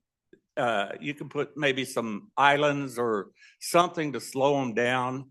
I hate speed bumps because they tear vehicles up, but I'm seeing more and more islands or rectangular islands or even circled islands with warning signs to stop and slow down. I've seen that now in neighborhoods now becoming more and more popular as opposed to the speed bumps.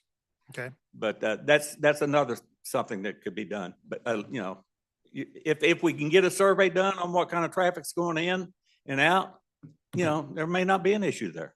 Okay, we'll see if we can get you some answers. Thank you. Sir. Thank you again for your patience. Anyone else want to speak to this case in favor or in opposition?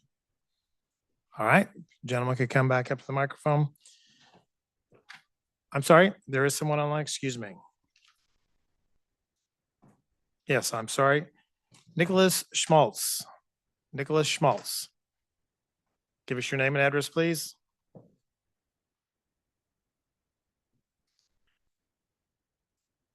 Nicholas Schmaltz. Just need you to unmute yourself, please. Give us your name and address.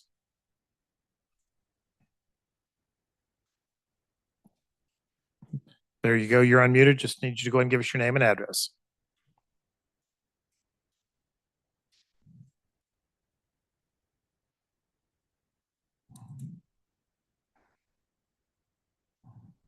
We cannot hear you.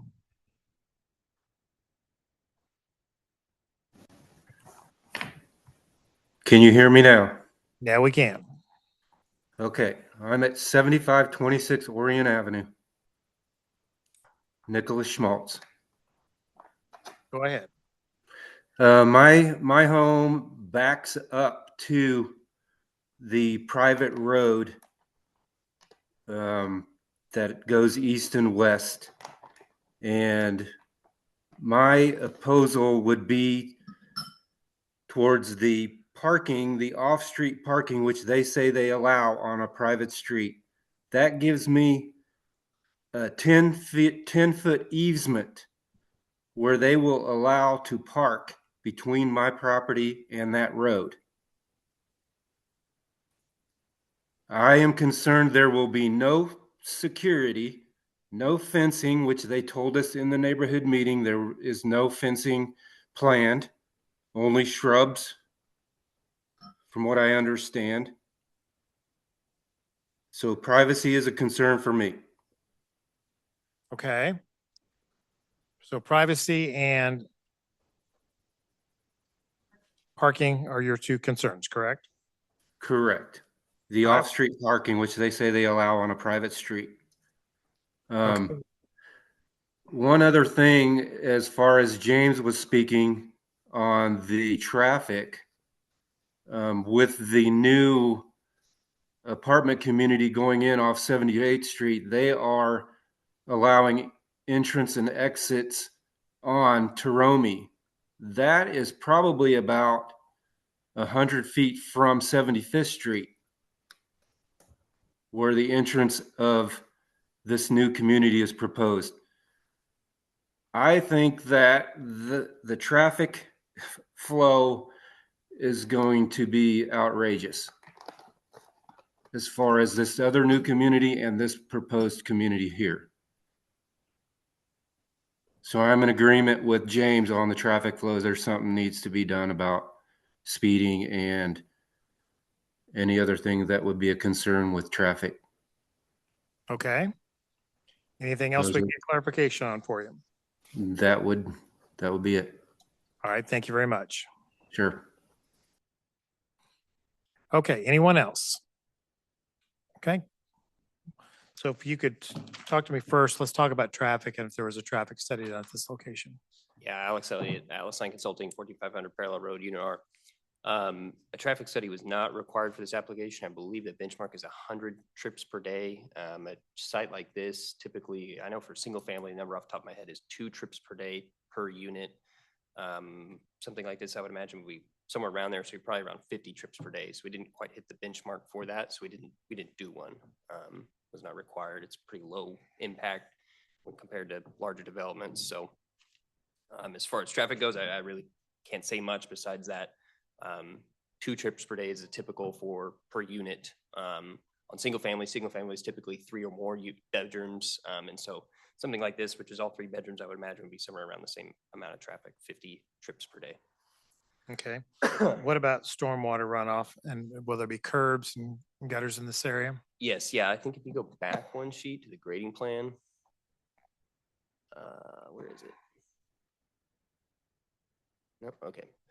Anyway, basically that entire private drive is sloped from the right of way to the west. So the right of way flows to the east, everything else flows to the west, and it will be curbed. So basically all the water, as he mentioned, that's kind of coming off that hill towards his property there to the northeast will be intercepted by the private drive, turned west into a curb inlet system along the road, and effectively diverted. I would imagine that the situation will be better for him. Like I said, stormwater retention will have to be provided to slow the runoff at the edge of the property to the northwest there. As I mentioned, there's a curb inlet system that kind of comes from his property that will be diverting, and we've got about 25 feet between the rear setbacks, 25 feet. So most of the buildings are around 25 feet from that back line. So we've got about 25 feet of green space to work with, whether we're going to swale that and run into inlets, something like that, to keep any water coming off the east away from our buildings. So hopefully that addresses those concerns. He asked about driveways. There are double driveways. Each driveway that you see serves 2 units. And then on that note, each driveway serves 2 units. So it's a 1 car per unit driveway. Yeah. So okay. Each unit has 1 garage and then enough space in the driveway for 1 car. For 1 car. All right. 2 parking spaces. So 1 off-street parking, garage, and then 1 off-street. 1 covered, 1 All right. uncovered. Yes. Thank you. And then the issue of the parking along the roadway, a 28-foot roadway per the fire code allows parking on one side of the street. We'll have to basically pick one side of the street to put signs on to say no parking on this side of the street. The other side could be used for parking. And so to the gentleman's point, yes, there could be parking along one side of that private drive by the fire code. Is there availability? So as the access road comes in, the parcel that backs up to the gentleman's property with all that area right there, is that green space or what is that runs alongside the access road? Yes, right there. Yeah, no, that'll all be green space. There's nothing planned there besides just grass right now. I think part of the problem that we always have when we're looking at these types of communities is parking. Because we see parking just lined up down streets left and right, and it just makes it difficult to get around. And in some of the newer developments that I'm seeing, they're providing for parking. Now, yes, you may have to park there and walk up to your unit, but at least there's dedicated parking outside of just the one off-street parking spot. Would there be any consideration to adding additional parking anywhere else, and is there space for it? So the required parking is accounted for with the covered parking and the off-street parking. The on-street parking is primarily for visitors. It is not overnight parking for the residents. So the requirement that was there was met with the covered and the uncovered parking. And I completely agree with you all the time. However, what we see in practice is something completely different. We see, two people that live in the dwelling, but for some reason they tend to own 4 cars for 2 people, So that's just the problem that we encounter. And then what we see are developments where we see nothing but a parking lot as we go down the street. So that was the reason for asking. So no further clarification needed there. And then I'm assuming the answer is no, any type of dedicated security. Street lights? No, there isn't a plan for streetlights per se. The buildings will have the lights on them, but they will be controlled by the residents. They will not be like a common amenity. So just no streetlights or No anything like that. streetlights. All right, thank you. All right, I think that's all I have. Any other additional questions for the applicants before I go to staff from the commission? All right, seeing none, we'll close the public portion of the meeting. We'll go to Mr. Toy and get his comments. Thank you, Mr. Chairman. To kind of address I see there's an existing wood fence that is on the property kind of along the east and north property line as it juts around north of the private drive. And I know that's on the neighboring property, and that should be remaining and making sure that does not get disturbed when construction occurs with this development. Subsequently, if there's on-street parking specifically on the west side of the street and the north-south street. What is the west side? Can you show me by an arrow? Yeah, west side of the street being here. Okay. West side of the street of the western townhomes. As you come south, exiting out the private drive towards 75th Street, you have parking facing east. That there is a fence constructed 6 foot max. You can do 4 feet or 3 feet, depending on the height of the vehicle and the grade right here along this on the south side of the street leading to 75th Street. There's a fence constructed to make sure that no headlights are shining into these residences' homes on the south, beyond the south property line.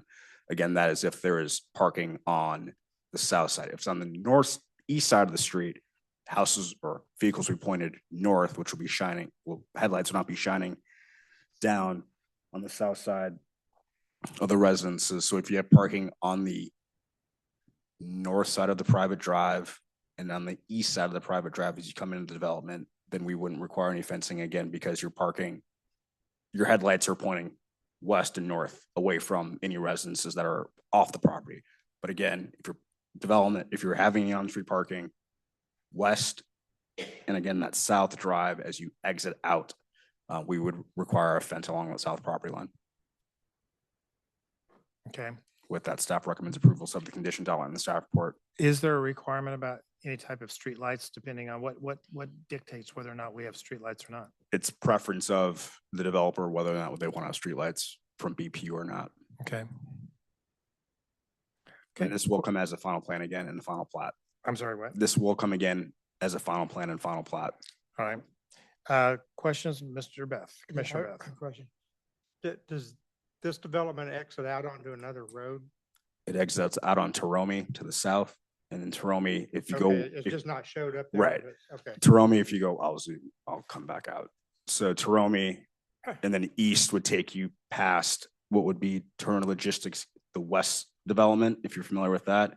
East will take you to Wendy's, and then 78th Street in Quick Trip, kind of down the street. Are you familiar with that?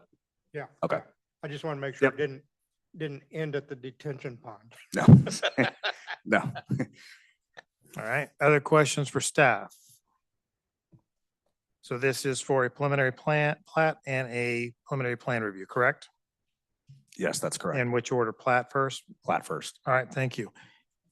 If no questions, I will stand for motion first on the plat.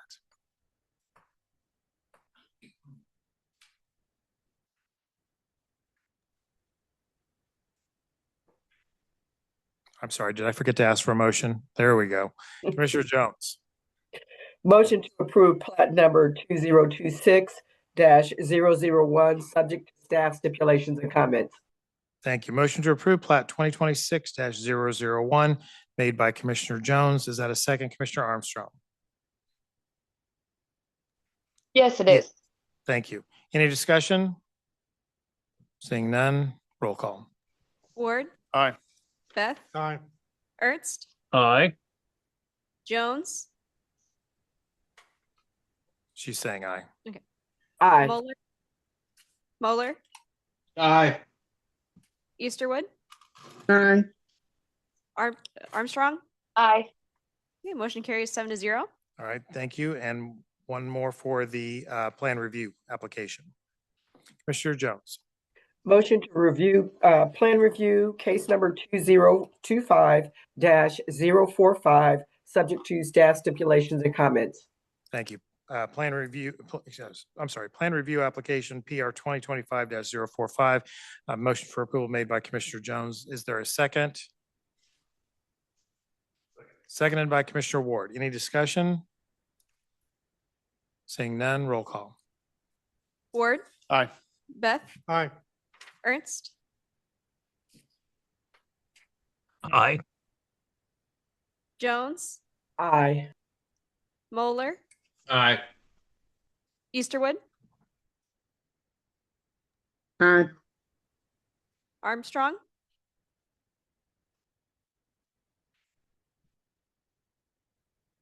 Commissioner Armstrong? I think we lost her. Oh. Yep.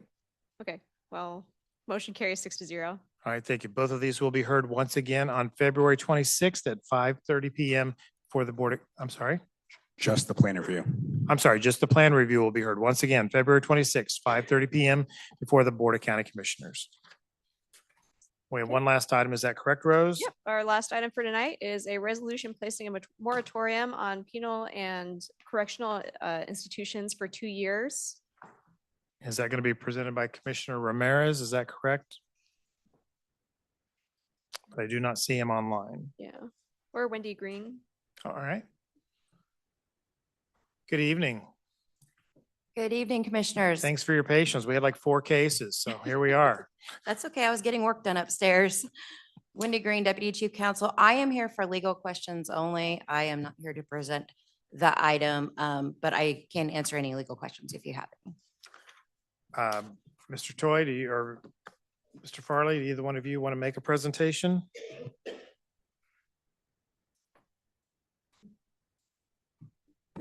Mike Farley, again, I'll defer to Ms. Green for any legal questions. I'm serving as the. All right, how about we go to the commission to see if they have any questions based on the resolution that was in your packet? I do. Commissioner Ward. I guess it was such an important thing to Commissioner Ramirez. You think he'd have himself here to do this? I don't understand if it's that important to him, why he's not here. That makes no sense.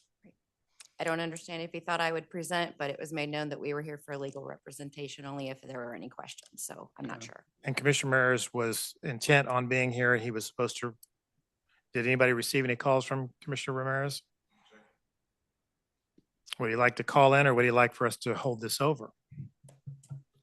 I'll hold it over. Commissioner Ernst, question. Same question, basically, other than where did this come from? Was there a request to build something, or are we just virtue signing? Being out there in case someone asks the question or to look good? Neither one of my favorite choices. Lots of questions. Do you have any answers from Commissioner Ernst? I do. This is Wendy Green, Deputy Chief Counsel. We have not been there have been no requests to build anything that I am aware of. I did check to see if anybody has approached anyone in our Economic Development Department. We have not been approached by anyone. This was a request to be brought forward by Commissioner Ramirez. All right. Commissioner Beth. Simple question. Who wrote the resolution? Legal department is responsible for writing all resolutions and ordinances, so our department did have to write it. We wrote it at the request of Commissioner Ramirez. Okay. Anyone else? Okay. Anyone in the public like to speak to this in favor or in opposition? Oh, okay, here we go. Now, if you're bringing up any treats, you better have some for everybody here because you were a distraction earlier, Ms. Mendez. That's all right. Yeah. So I don't necessarily know what the resolution is. However, I think it's in context with what is happening in this country.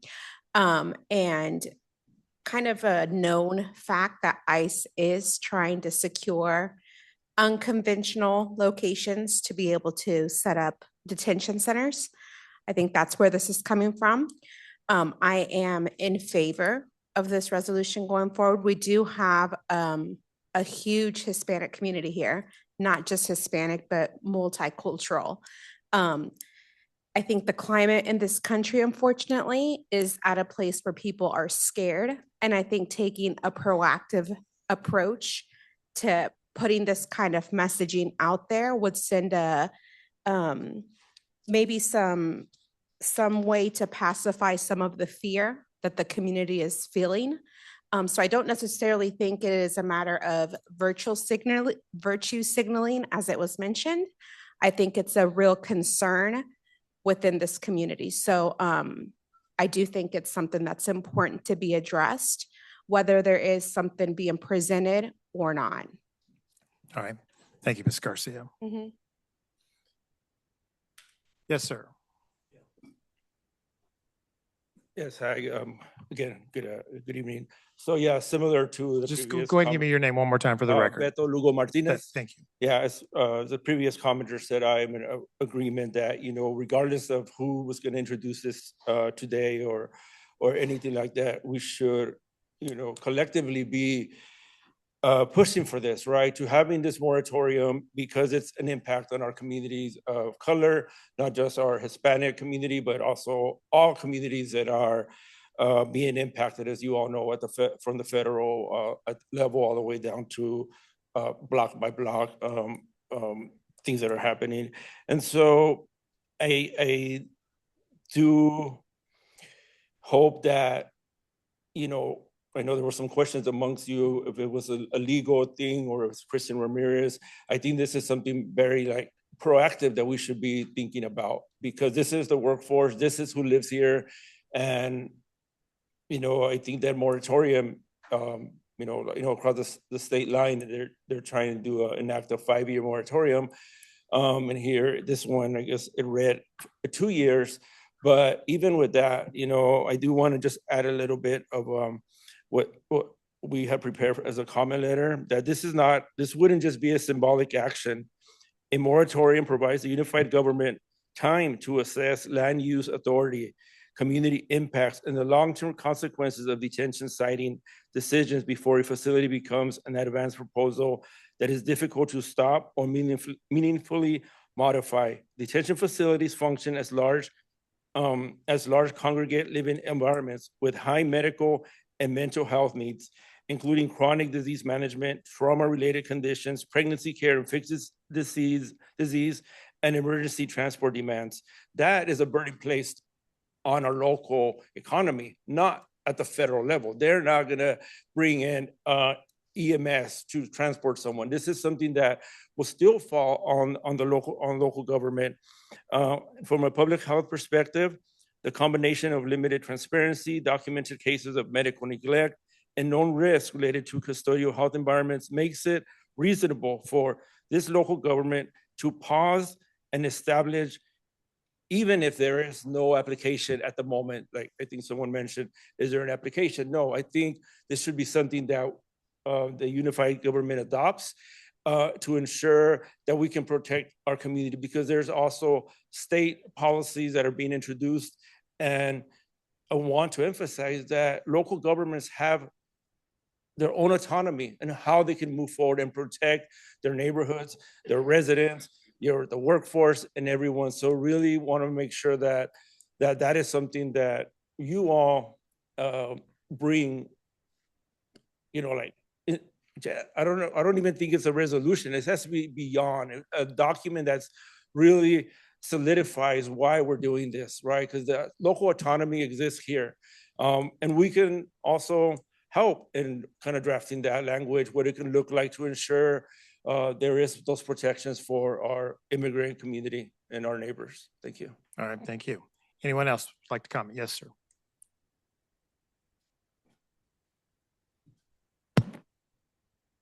Thank you for the opportunity to speak to you tonight. My name is Thomas Alonso. I live at 507 North Thompson, right up the street. I'm a 9-year veteran of the United States Air Force. My dad's family was from Mexico. My dad served in World War II for 2 years from 1943 through 45 on the USS Wasatch in the Pacific Theater. He saw combat in the Philippines, Borneo, and other areas of the South Pacific. The reason that I brought that up was just to give you a little background on my history with being a Mexican-American citizen. My mother is white. She is from Irish-French background. Recently in November and December, I had the opportunity to work with ACLU and visit Congress and lobby them in regard to the politicization of American troops in cities like Los Angeles, Chicago, and other places. And we got to speak to face-to-face with Senators Ruben Gallego and Mark Kelly, face-to-face, and with Sharice Davis and Derek Schmidt's staff. They weren't available, but still we all had a discussion about what was going on with the ICE interactions in the different cities. So with all that said, and with that little bit of background, I support a moratorium for a number of reasons. The first one is that ICE has proven themselves irresponsible with our rights and privileges, and they have done work that's extrajudicious, and they have also had some other questionable behaviors that I'm not going to go into right now because we already know about some of that. And the other thing is we have one of the most diverse populations in the United States, actually, and we need to be keeping all of that sort of thing in mind. These for-profit prisons have a horrible, horrible reputation for mismanagement and for violating human rights and all that sort of thing. And I just wanted to get up and say something about it as a United States citizen, as a military veteran, and as a Mexican American. Thank you. Thank you for being here tonight. Thank you for your service, and thank your family for their service. Yes, sir. Thank you, Ty Gorman, 2843 Parkwood Boulevard, KCK. Just wanted to support passing this moratorium. I think it should be a no-brainer for this commission. I also want to just thank the last speaker and just support and second everything that the previous speakers have said. I've seen firsthand my neighbors and people in this community get dragged away by ICE with no due process and disappeared. And I think that this community, I think other people here and to our west are actively fighting facilities that they're trying to put in place in Leavenworth County. And so they're, I think, proactively showing our community that this is an issue that public electeds care about and will move forward to just help people feel just a little bit safer. I think this commission should do everything it can, and the county commission should do everything it can. Thank you. All right, thank you very much. Anyone else? All right, with that, we will close, let me check online real quick. Okay, with that, I will close the public portion. Staff, do you have anything you want to add? The only thing I would add, Byron, to planning department related to this resolution would be that it would be a 2-year pause on any special use that would be filed with our department. We've currently not had any, but in general, that would put a pause on anyone filing for a correctional facility or anything like that. All right, but at this time, you do not have anything in the works and have not any inquiries about No, such a facility? I can speak for myself and OCDs being the 2 planners in the office. No, we have not received any And did your inquiries. department receive any type of guidance or anything from Commissioner Ramirez regarding this? No, we have not. All right, thank you. All right, discussion or questions for staff from the commission? All right, is there a motion this evening? Sorry, let me get to it. Commissioner Easterwood. Yes, Mr. Chairman, I make a motion to approve the resolution for the moratorium. All right, so this would be the recommendation to approve this and recommend it to the Board of Commissioners. Is that correct? Correct. I know that was not said correctly, but you know what I'm trying to say. Yes. All right, Commissioner Jones, is that a second? Yes, it is. All right, discussion. All right, seeing none, roll call. Ward, Chairman Carson, I'm sorry. Yes, go sorry, ahead. I saw Commissioner Ernst's hand up. Yes, I'm sorry. Commissioner Ernst, you have discussion? I only wish it did anything, any of the people who spoke, it accomplished any of that. It doesn't. It doesn't accomplish anything. If they don't go here, they could go somewhere else, and we need to address it a different way. I have friends who worked for me for 20 years. I'd vouch for him in a second, and I don't know where he is because he's hiding. But this doesn't do anything. So go ahead and finish the vote. All right, thank you, Commissioner Ernst. All right, go ahead with roll call, please. okay. Ward, No. Beth, Aye. Ernst, Nay. Jones, Aye. Moeller, Aye. Easterwood. Aye. Okay, motion carries 4-2. All right, and that's enough to pass. Is that correct?